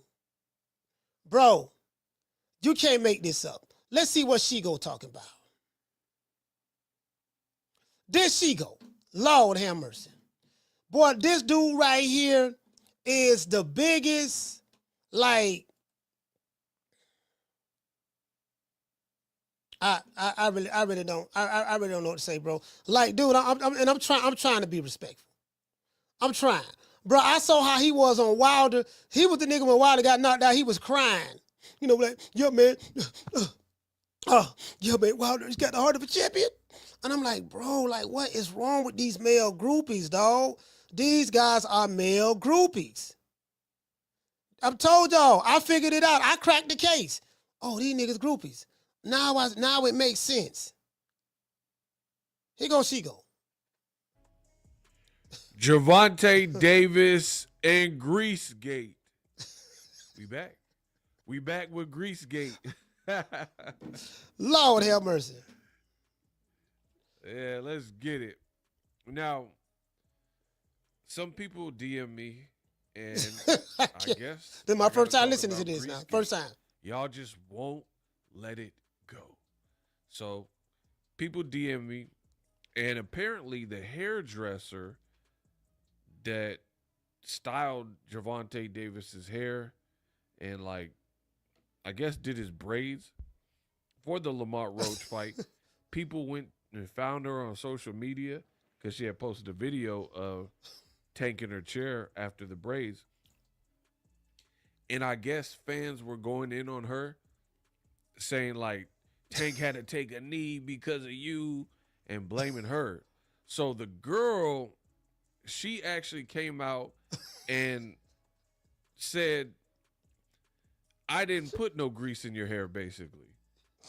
Right? And, like, tried to, I guess she didn't like the feedback that people were giving her, so she tried to clear the air.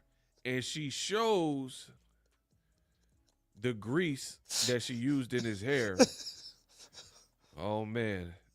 And it's not good. I can't make this shit up. Bro, where y'all find these people at, man? Man, listen, just take the L, bro. Bro, like, where y'all these taking maniacs? My nigga, this is the same guy. Hey, Bless, this is the same guy that wrote this love letter. Gervonta Davis is everything these boys want to be. LOL. A star with spotlight. Check. Makes most money in class. Check. Knockout artist. He will put you on the poster. Check. Well, guess what? He ain't put Lamont Roach on the poster. And he damn sure ain't knock him out. Trendsetter. Chrome hearts, braids, leg tats, etc. He got his own style. Check. Exciting to watch. Check. Really from the trenches. Good Marvel origins backstory. Check. Loyal to the same people he came up with. Check. Most talked about. Bro, this is that guy. Let's continue. Because Ego Forensic Files is back. I didn't want to have to do this, but y'all made me. So she put this. Take a look around. You see an overload of grease everywhere. Newsflash, you're not. I don't know what that means. It says the grease in the room with us.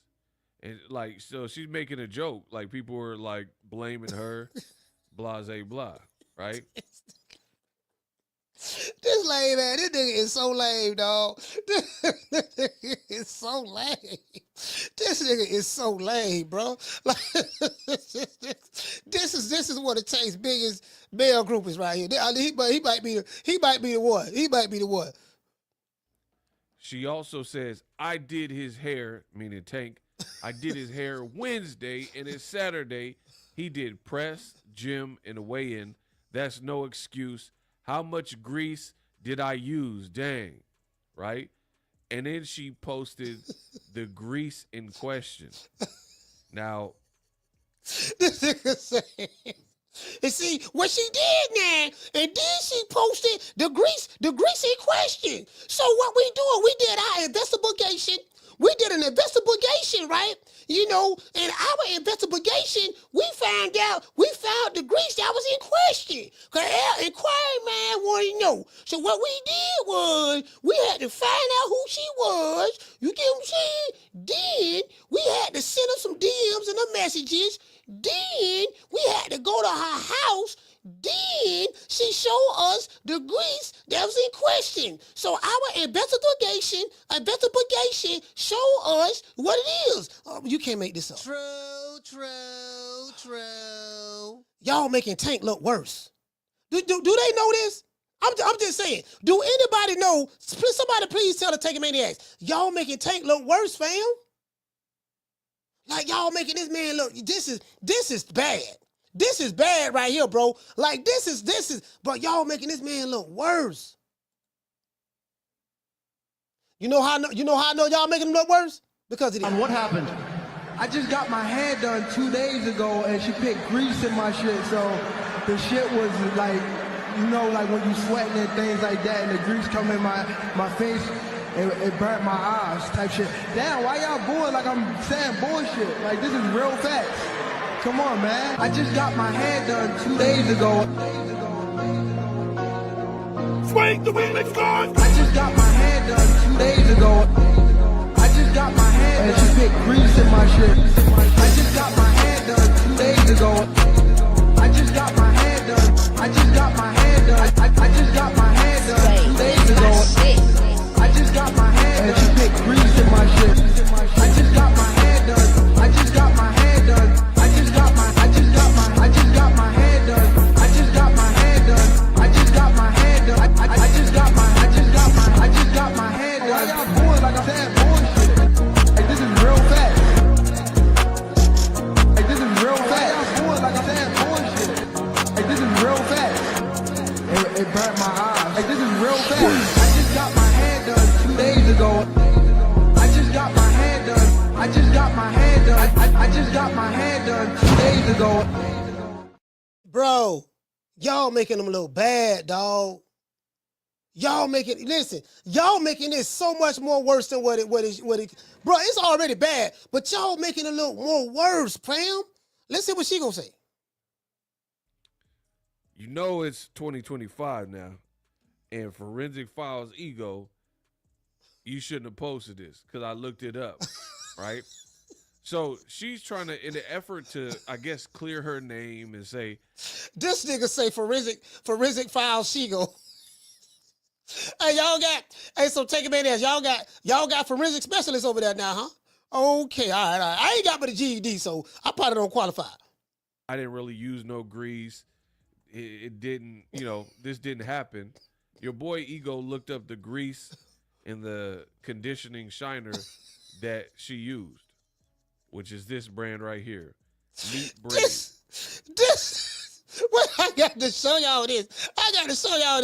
This nigga, bro. Hold on. Bro, he don't pull out the grease. Bro, he don't went. Bro, so this what she used this right here. See, we found it. See, check this out, Blaze. What we did now, we went and found it. Now it says shine and define. You dig? Protein, rich, mega hold, no wax, no grease, no alcohol, no flaking. You get what I'm saying? But Ego Diamonds, what he did was we went to the root of the matter.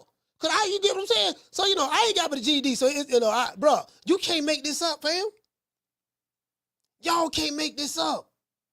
Let's continue. Listen, I'm so anxious. I'm anxious to hear what he got to say. Let's go. Shine, define, protein, rich, mega hold, no wax, no grease, no alcohol, no flaky. So she's trying to clear her name for professional use only. And she made a grave mistake because you're dealing with Boxer Ego. I'm the best in the business, and it's not even close.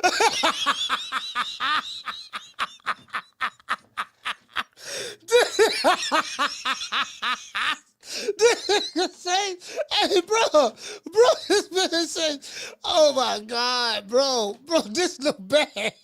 Bro, y'all done. You're done. She gonna just bury y'all. You're done. It's over with. It's over. It's over for the rest of 2025. It's over. Y'all done. Let's go back in. Let's hear that again. Let's hear that one more time, man. Just in case my ears deceiveth me. Just in case my ears deceiveth me, then you get one up there and they'll go back and listen to it again, man. We don't crack the case. The grease in question. Now, it's 2025 now, and Forensic Files Ego, you shouldn't have posted this because I looked it up, right? So she's trying to, in the effort to, I guess, clear her name and say, I didn't really use no grease. It didn't, this didn't happen. Your boy Ego looked up the grease and the conditioning shiner that she used, which is this brand right here, Neat Braid. Shine, define, protein, rich, mega hold, no wax, no grease, no alcohol, no flaky. So she's trying to clear her name for professional use only. And she made a grave mistake because you're dealing with Boxer Ego. I'm the best in the business and it's not even close, right? You see it. Shine, define, blah, blah, blah, right? So this is what she used according to her. Trying to clear her name. We have obtained the ingredient list. So in this effort to clear her name, she posted the brand that she used. This nigga say, we have obtained the ingredients list. Oh my God, this bad, dog. This bad. This Deontay Wilder bad. This is Deontay Wilder bad. Now what we did, hey D, tell the truth. Check it out, D. Now what we did, man, we found the ingredients list. You get what I'm saying? Yeah, bro, you can't make this up. You can't make this up. Y'all think I just be talking. I'm telling you, when I be mimicking these dudes, I am spot on in my analysis. Me and my entire GED education, me and my entire GED education is spot on in our analysis. These guys are male groupies. This ain't about no boxing. They love they boo. Tank is they boo thing. No, I'm serious. I'm serious. I'm not laughing. I'm not laughing with this here. I'm not laughing. Tank is they boo thing, bro. Like he in love. She messed up when she posted the ingredients. I got the ingredients list. Bro, like this, bro. Guess what? This nigga in his 40s. Hey, Bless, the man in his 40s. He got the ingredients list.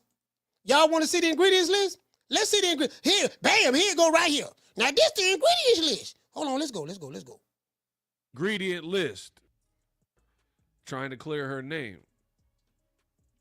We have obtained the ingredient list. So in this effort to clear her name, she posted the brand that she used. I just showed you. And this is the ingredient list. So let's look at it. Let's look at it. Ingredients. Water, check. Ceteris, I don't even know how to pronounce that. Ceteris, 20, check. Glycerin, check. Olay, check. Europia, olive oil, check. Castor seed oil, check. Retinol, palamate, check. Vitamin A, tocopherol, check. Vitamin E. BOT, check. And fragrance, check. True. This what she put in Tank hair. She put this in Tank hair, dog. You get what I'm saying? Man, if I put celery and glycerin in your hair, what you think gonna happen to you? She put glycerin and celery in his hair. Bro. It's bad. Bro, this bad. Bro, this worse than I thought. This is worse than I thought, fam. Let's go. Aqua, Cerith 20, glycerin, olive oil, castor oil. So we'll leave the olive oils and the castor oil. Fragrance could cause a problem. But let's focus on this ingredient right there. Cerith 20 or whatever this is, right? That's where we run into problems. Boom. A simple Google search. Hey, so the nigga Googled it. The nigga Googled it. Bro, hey, listen. He Googled it. I'm not making this up. Right here. The man Googled what Cerith is. Cerith 20 or whatever this is, right? That's where we run into problems. Boom. A simple Google search. Cerith 20 can cause eye irritation or serious eye damage. If you get Cerith 20-20 in your eyes, you should rinse them with lukewarm water and seek medical attention. What to do if Cerith 20 gets in your eyes? You can't make this shit up. You can't make this shit up. This what y'all doing, dog? Take a minute. This what y'all doing, fam. This what we doing now. This what we doing, dog. I'm just saying, this what we doing. Hey, you know, y'all listen. Y'all just won't charge it to the game. Y'all just won't charge it to the game, huh, man? Y'all just won't let it go. Like this what we doing, fam. Now when you now see now this is what I'm hearing. This is what I'm hearing right here. I'm hearing a whole bunch and a whole lot of niggas playing. We must internalize the flatulation of the matter by transmitting the effervescence of the Indonesian proximity in order to further segregate, to preclude on the issue of world domination would only circumvent, circumcise the revelation that it reflects the aphrodisiac symptoms which now perpetrates the Jericho's activation. This what we doing, dog. We looking up ingredients. So we looking up the ingredients of the ingredients. So he looked at the bottle that the lady, that Gervonta Tank Davis' hairstylist, hair braider posted. And he read the ingredients that was on the bottle. So he looked up those ingredients and found a breakdown of the ingredients. So I found the ingredients of the ingredients. And then I read the definition of what each chemical do.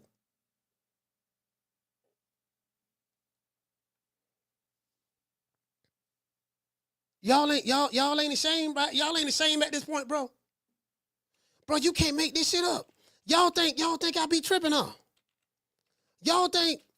Listen, now y'all see, I don't just be capping, bro. I be having receipts. Somebody sent me that receipt right there. I ain't gonna lie. Somebody sent me that receipt. Somebody has sent me that receipt right there. I ain't gonna lie. Shout out to the chat, because y'all be sending me a whole bunch of receipts. Please send them to me. Please send them to me.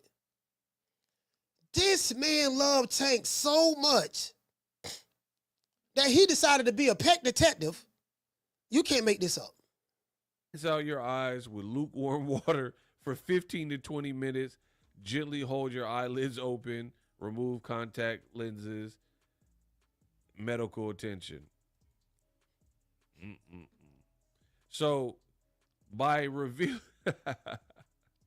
I love my job. It makes me feel like Superman. This nigga say he love his job. They make him feel like Superman. Bro, he really felt like he did something. The man felt like he did something. He felt like this was a sense of accomplishment.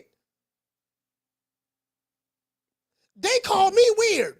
Bro, how am I tripping? Am I the weird one? I can't be the one. Like, I'm trying to make sense out of common. Listen, I'm trying to make sense out of nonsense. This nigga got a hard on, say he feel like Superman.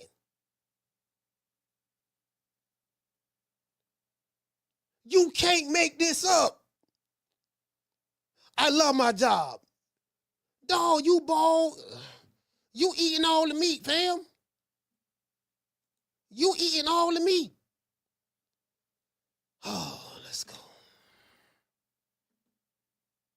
Clear her name, remove contact lenses, medical attention.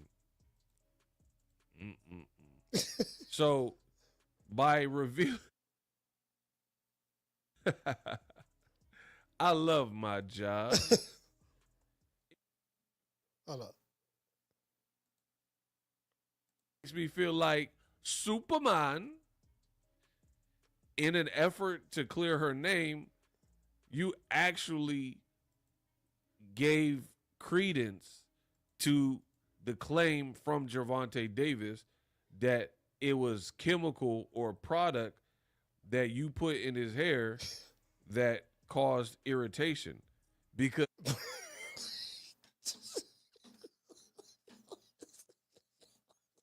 I'm embarrassed for this nigga. I'm really embarrassed for this nigga. This the same. Now all this makes sense now. Gervonta Tank Davis is everything these boys want to be. LOL. A star with spotlight. Makes the most money in class. Knockout artist. He will put you on a poster.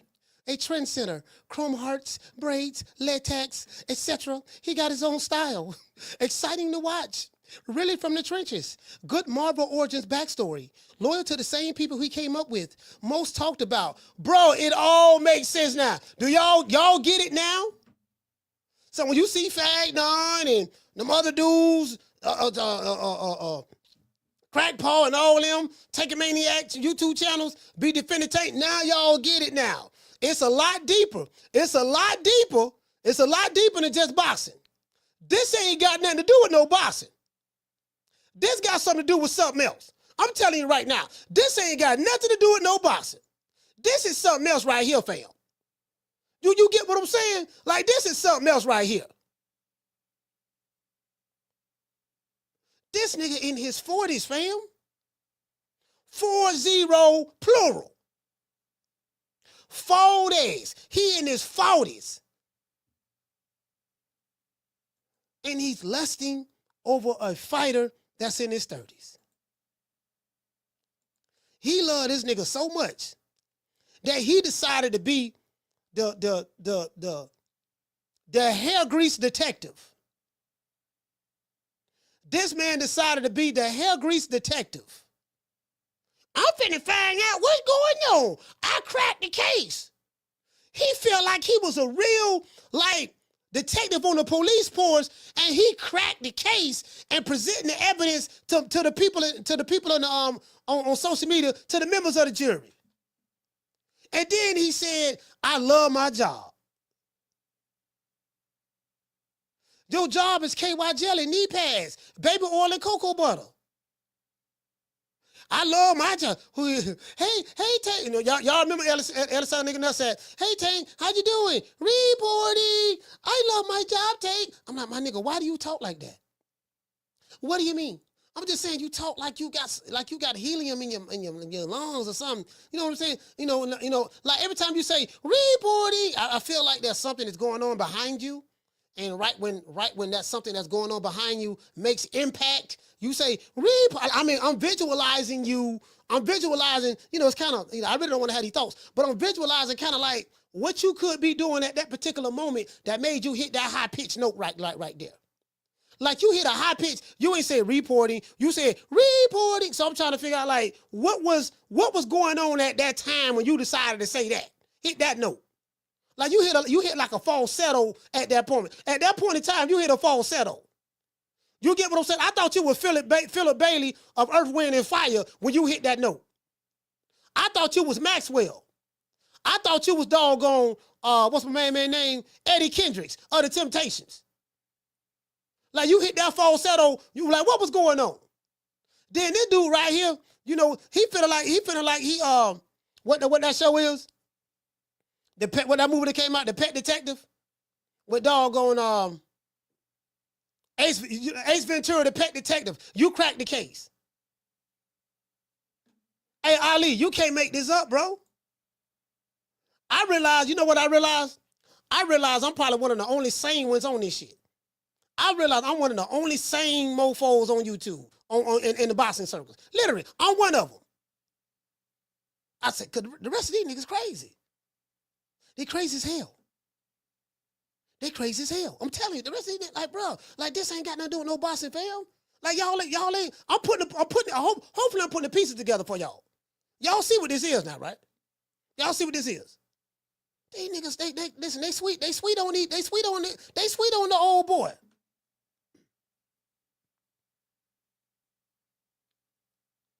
Bro, I'm like, damn, I ain't got no, this nigga writing love letters. Let's continue. I just showed you. It literally says that one of these ingredients, I don't even know what the other ingredients were. I don't even care about them, right?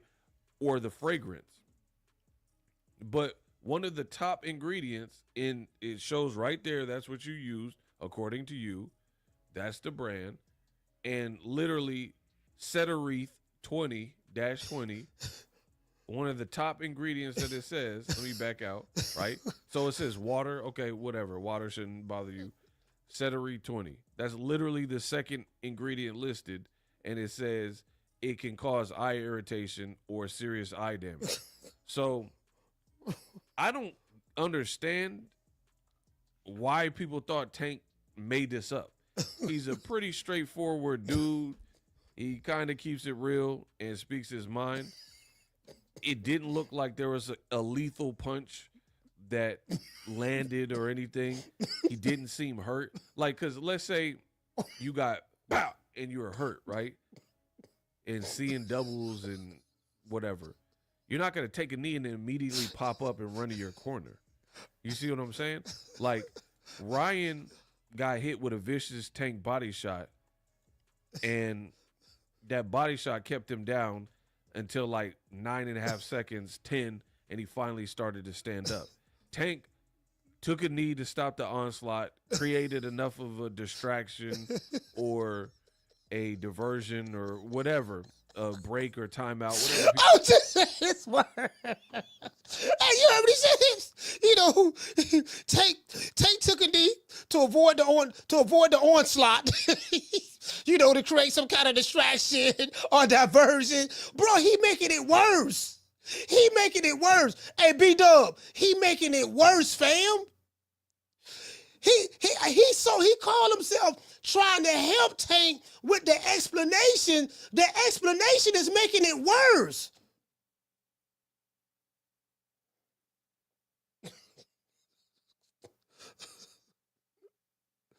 Bro, the explanation is making it worse. This is the last call. Caller, what's your name? Where you calling from? Hello? Yeah, caller. This is Low. What's your name? I'm from Cleveland, Ohio, East Cleveland, Ohio. This the Boxing Media Podcast Plus. I was trying to call in, yo. What's your name is? Hey. Law. Law from Cleveland. Talk to me. This the Boxing Media Podcast Plus. You hear me, bro? Yeah, I hear you. Go ahead, talk. Yeah. Hey, man, give me, I need like 2 of them drop the Addy shirts. Don't forget about that, bro. I need a black one, dog. And I need one for a girl, too. All right, go to CoachMalachi.store and you'll be able to order your shirt. It'll come right to you. Okay, for sure. I know you running your shit. That's all we do. All right, bro. In a minute. All right, salute, fam.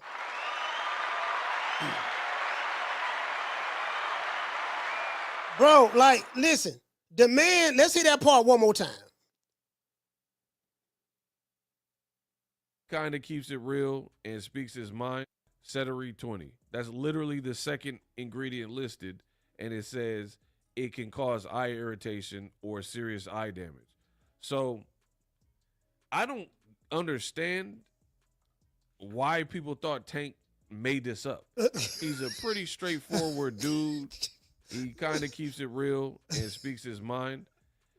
It didn't look like there was a lethal punch that landed or anything. He didn't seem hurt. Like, because let's say you got pow and you were hurt, right?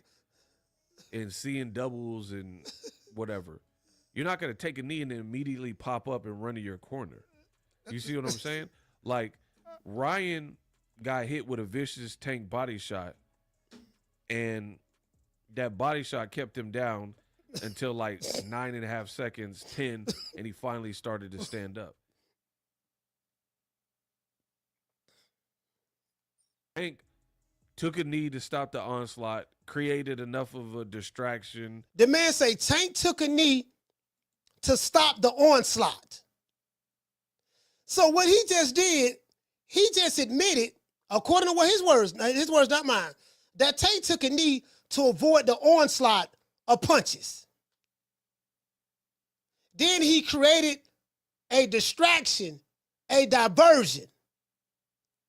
If this is, and listen, Take a Maniacs, if Boxing Shigo is your spokesperson, if he is the president of the Take a Maniac boxing community, a Take a Maniac fan base, and he your defense attorney in court, he's doing a terrible job right now. He's doing a terrible job right now. Y'all need to find y'all somebody else. Find another president. He's cooking Tank and don't even know it. But I ain't got but a GED. Let's go. Or a diversion, and he finally started to stand up. Tank took a knee to stop the onslaught, created enough of a distraction or a diversion or whatever, a break or timeout, whatever people are calling it, created confusion, obviously, in the ring because he just took a knee real quick, and Lamont Roach didn't punch a downed opponent, and then he popped back up and then ran to his corner. That's why it looks so weird. So it's like, I mean, I see a lot of people blaming the referee, but just imagine you being on your job and something bizarre happens and you got to just think on the spot. I don't know if anyone really knew outside of Tank what that was about in real time. So the more I start replaying it, I think people are being a bit harsh on the referee. Listen, I'm going to tell you like Rick Glazer said last night. It doesn't matter what was going on, what the why was. The why is not important. Once you take a knee, turn around, go to your corner, stick half of your body outside of the ring between the ropes, and you make contact with your coach and he wipes your face, that's automatic disqualification. It's not that complicated. He trying to explain how to boil water. There is no scientific way to boiling water. If you ask me how to boil water, I'm not going to ask you what's the recipe. What kind of advice you can give me to boil some water? No, just go get a pot, put some water in it, put it on the stove, turn the stove to the right or left, whichever way you want to go, and let it sit there long enough. The water gonna burn, the water gonna boil, and it's gonna turn into vapors, which is gas. I don't need a scientific explanation. Now, see what we got to do now, once we go in the woods, we gonna catch the possum. And then the possum, we gonna run across a grizzly bear. Now, what I need you to do is step on the grizzly bear pinky toe on his left foot so we can get one of the claws. Then we gonna take the pinky toe nail from the bear, mix it with the possum, then run at a 45-degree angle from the perpendicular square to the perimeter of the diaphragm of a certain circumference. You get what I'm saying? Then we gonna find a lollipop on Sesame Street, get with Big Bird, holla at Bert and Ernie, talk to the Cookie Monster so that we can talk to Mojo Jojo on the Powerpuff Girls. True. I'm like, dog, it ain't that complicated, fam. Did he get up? Yeah. Did he go to this corner? Yeah. Did he stick his body outside between the ropes outside of the ring? Yeah. Did he make contact with his trainer? Yeah. Did his trainer wipe his face with a towel? Yeah. Disqualification. True. Let's give everybody a round of applause. That's it. Hey, that's it. There's no, we ain't got to do no Google search. We ain't gotta watch Inspector Gadget. We ain't gotta look up chemicals. We ain't gotta look up definitions of chemicals. We ain't gotta do none of that. It's not that complicated. You get what I'm saying? He trying to nigga-splain something that needs no nigga-splaining. It's one thing to do nigga-splaining. If you listen, okay, for those who like to use word salad, if you have a master's degree in Bill Haneyology, if you're going to use word salad and filibuster, know when to use word salad and know when to filibuster. Don't be filibustering for the sake of filibustering. Use the word salad only when it's time to use the word salad. You get what I'm saying? You know, you ain't got to nigga-splain every situation. Some situations don't need nigga-splaining. When you try to nigga-splain a non-nigga-splaining situation, what you do is you confuse yourself and you do more harm than good. Boss and Shigo meant well, but the more he talked, the more he made a fool of himself. True. You dig? Shout out to Damian Milton. Hey, okay. Dropping that quarter of a dub. He said the post interview, Roach stank True Media bossing. Was he thanking you, Coach? Yeah, I don't know. I don't know. I can't say he was or he wasn't. You know, I don't know, to be fair. Shout out to Mr. Calderon. Hey, okay. Dropping that $2 super chat. He says Shigo going to braid Tank's hair for free next fight. Shout out to Samat. Hey, okay. Dropping that quarter of a dub. He says Shigo, the same guy who said it was racist. We wanted two prime black fighters to fight each other. You know, that guy's a joke. Yeah, bro, you can't make this up. You can't make it up. Down from the bar, there's a platform stage. People pimping, sharp as razor blades. Listen, I'm just saying, you know, hey, Bless say red fish, blue fish. You know what I mean? HMIJ. You know, brother. You know now the letter G is the seventh letter of the alphabet. You get what I'm saying? The seventh letter, the 7 is the God letter. You want to know why the 7 is the God number? So the number 7 is the God number. Why is that? Because the letter G is the 7th letter of the alphabet. So we take the 7th letter, which is the G, and we make it a capital G. See, God is the big G. You the little G. You a God too, but you're not the creator of all creations. You a little G. God is the big G. When the little G lines up with the big G, you become the G. True. Because when you pushing the P and you got the G, the 7th letter of the alphabet, then you got something. Pushing the P with the G, you down with OPP, ebony and ivory, between you and me, Jerry curl juice mixed with grease. We looked it up, found the definition of the mission. Most time we do this is repetition. Some people say I sound like Rap Transvant from New Edition. It's a special edition. When I'm on the mission, I got a bulldozer. Now I'm looking for the demolition.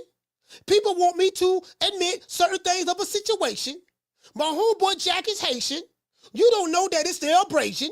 But when it comes to the braids, Tate got it on lock. West side like Tupac. Thug life, don't drop. I went down on one knee, went to the corner. Not corner, but corner. Cabin 4 wiped my face, but I was still in the place. You know what I mean? You did. True. You can't make this up. We got to say all praise due to the Most High, the Most Exalted, the greatest human being on the planet Earth, Mr. Al. Well, you know, I guess I got to be like everybody else and sing Al Heyman. I can quit my job now, baby. 6 figures, baby. You feel me? I'm about to But a name. Do you have a name? Oh, nah, I ain't got no name, you know. Name them names, man. They know who they is. Name them names, please. The names need to be named. They know who they is. The Mexican monster. Bro, you can't make this up. Oh, let's give a shout out to everyone who gave a super chat. Shout out to Samat. Hey, okay. Mr. Calderon. Hey, okay. Damien. Hey, okay. Shout out to Deal87. Hey, okay. Shout out to Attorney Bailey. Hey, okay. Sean from the Heights. Hey, okay. Shout out to Daggone It. Hey, okay. Shout out to the one Mr. Ham. Hey, okay. Mr. Calderon, no bien tres. Hey, okay. Black Sheep Podcast. Hey, Shout out to Tim Hasty. Shout out to Marcus King. Salute, brother. Mike from Bensonhurst. Shout out to Bold and Understanding.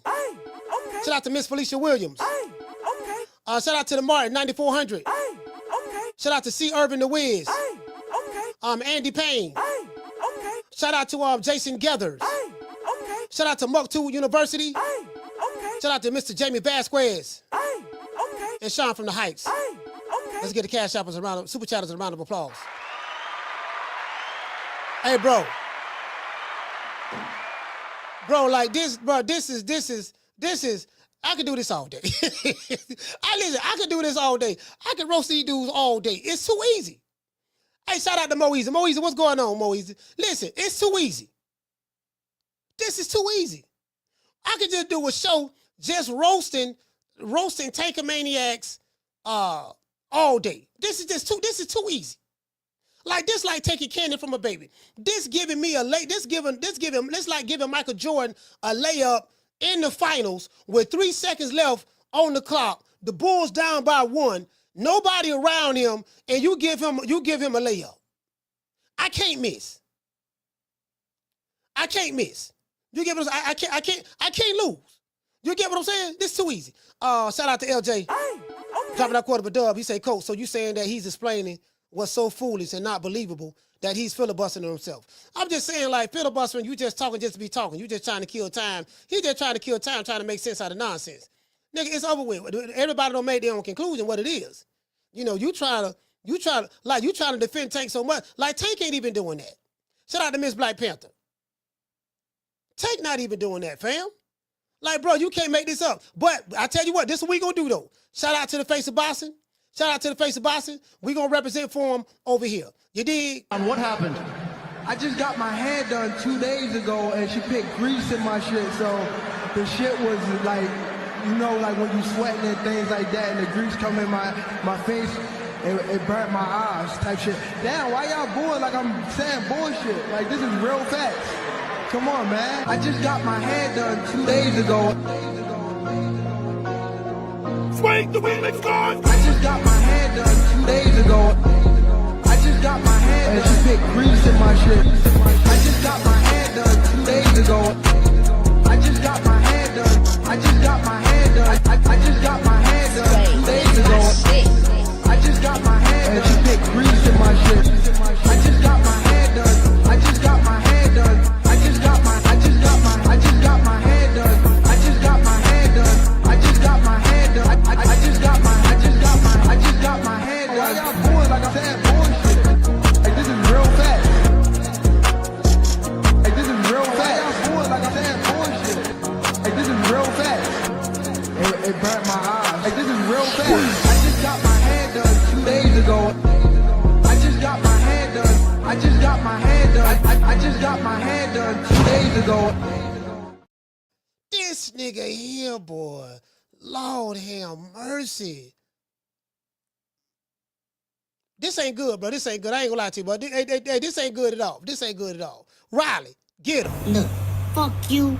Fuck the plane you flew in on. Fuck them shoes. Fuck the socks with the bell on it. Fuck them cheap-ass cigars. Fuck your yuck mouth teeth. Fuck your hairpiece. Fuck your chocolate. Fuck Guy Ritchie. Fuck Prince William. Fuck the Queen. This is America. My president is black and my Lambo is blue, nigga. Now get the fuck out my hotel room. And if I see you in the street, I'm slapping the shit out of you. Oh, we can't make this up, man. And then what is, I'm gonna give everybody a shout out, man. Shout out to the tender boners and PYTs and the honey dips. And man, and shout out to that sister, man. Hey, sister, don't worry about it. We ride for you over here. I know you got a lot of Tank Maniacs coming in your DMs on Instagram, on TikTok, threatening you and all that stuff. They're blaming you for Tank, you know, taking a knee and stuff getting in his eye. Don't worry about it. If you want to come over here, do an interview and talk to the old boy, we got open arms over here. You dig?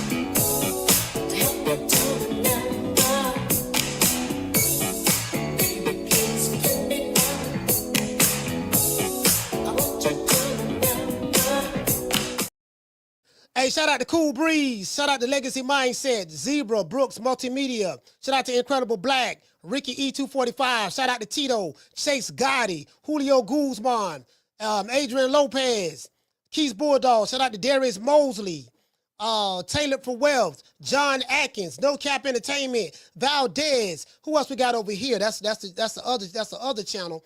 Let's go over here and see what we have over here. Shout out to Bless 365, Sergio B, G5 from the Bronx. Hey, okay. D-Town Funk, your boy Mumbo, Cooking with Sir Senior. Shout out to Corey Bradley, Jamie from New York, JC, John. Shout out to La Jessica, Summer in November, Miss Black Panther. Shout out to Tila. Shout out to Mo Easy. Shout out to Sir Bishop, salute.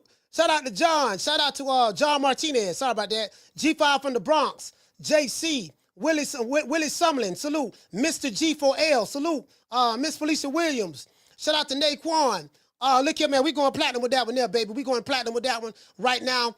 Somebody get in contact with Tank. Let him know I want to manage him. You know, I got a background in the music industry myself. You know, I went to Full Sail University. You know, I learned engineering from there. I worked at Circle House Studios in North Miami. I also worked in the Hit Factory in North Miami. You get what I'm saying? You dig. I worked at Starboard Studios in Miami Gardens, so I know how to engineer. I know how to do a little something. I can make it sound good, baby. So let Tank know, look, man, hit me up. We gonna get it cracking like it. And tell him to unblock me on Twitter. True. I know he blocked me because he think I be cracking on him all the time, and I crack on everybody. You know what I mean? So it ain't now personal. Don't take it personal. But just let him know, baby. Let's let bygones be bygones. It's 2025. Let's get to the money. You dig? True. Let Tank know. Let's get to the money, man. We gotta squash that old beat. The fuck? Fuck you all rolling up on 4 cars? Huh? He must don't know. He can't know. Huh? He can't know. And let them know we got to squash that, man. You know, we brothers. We got to get money together. Get that smoney. You get what I'm saying? We got to get smoney.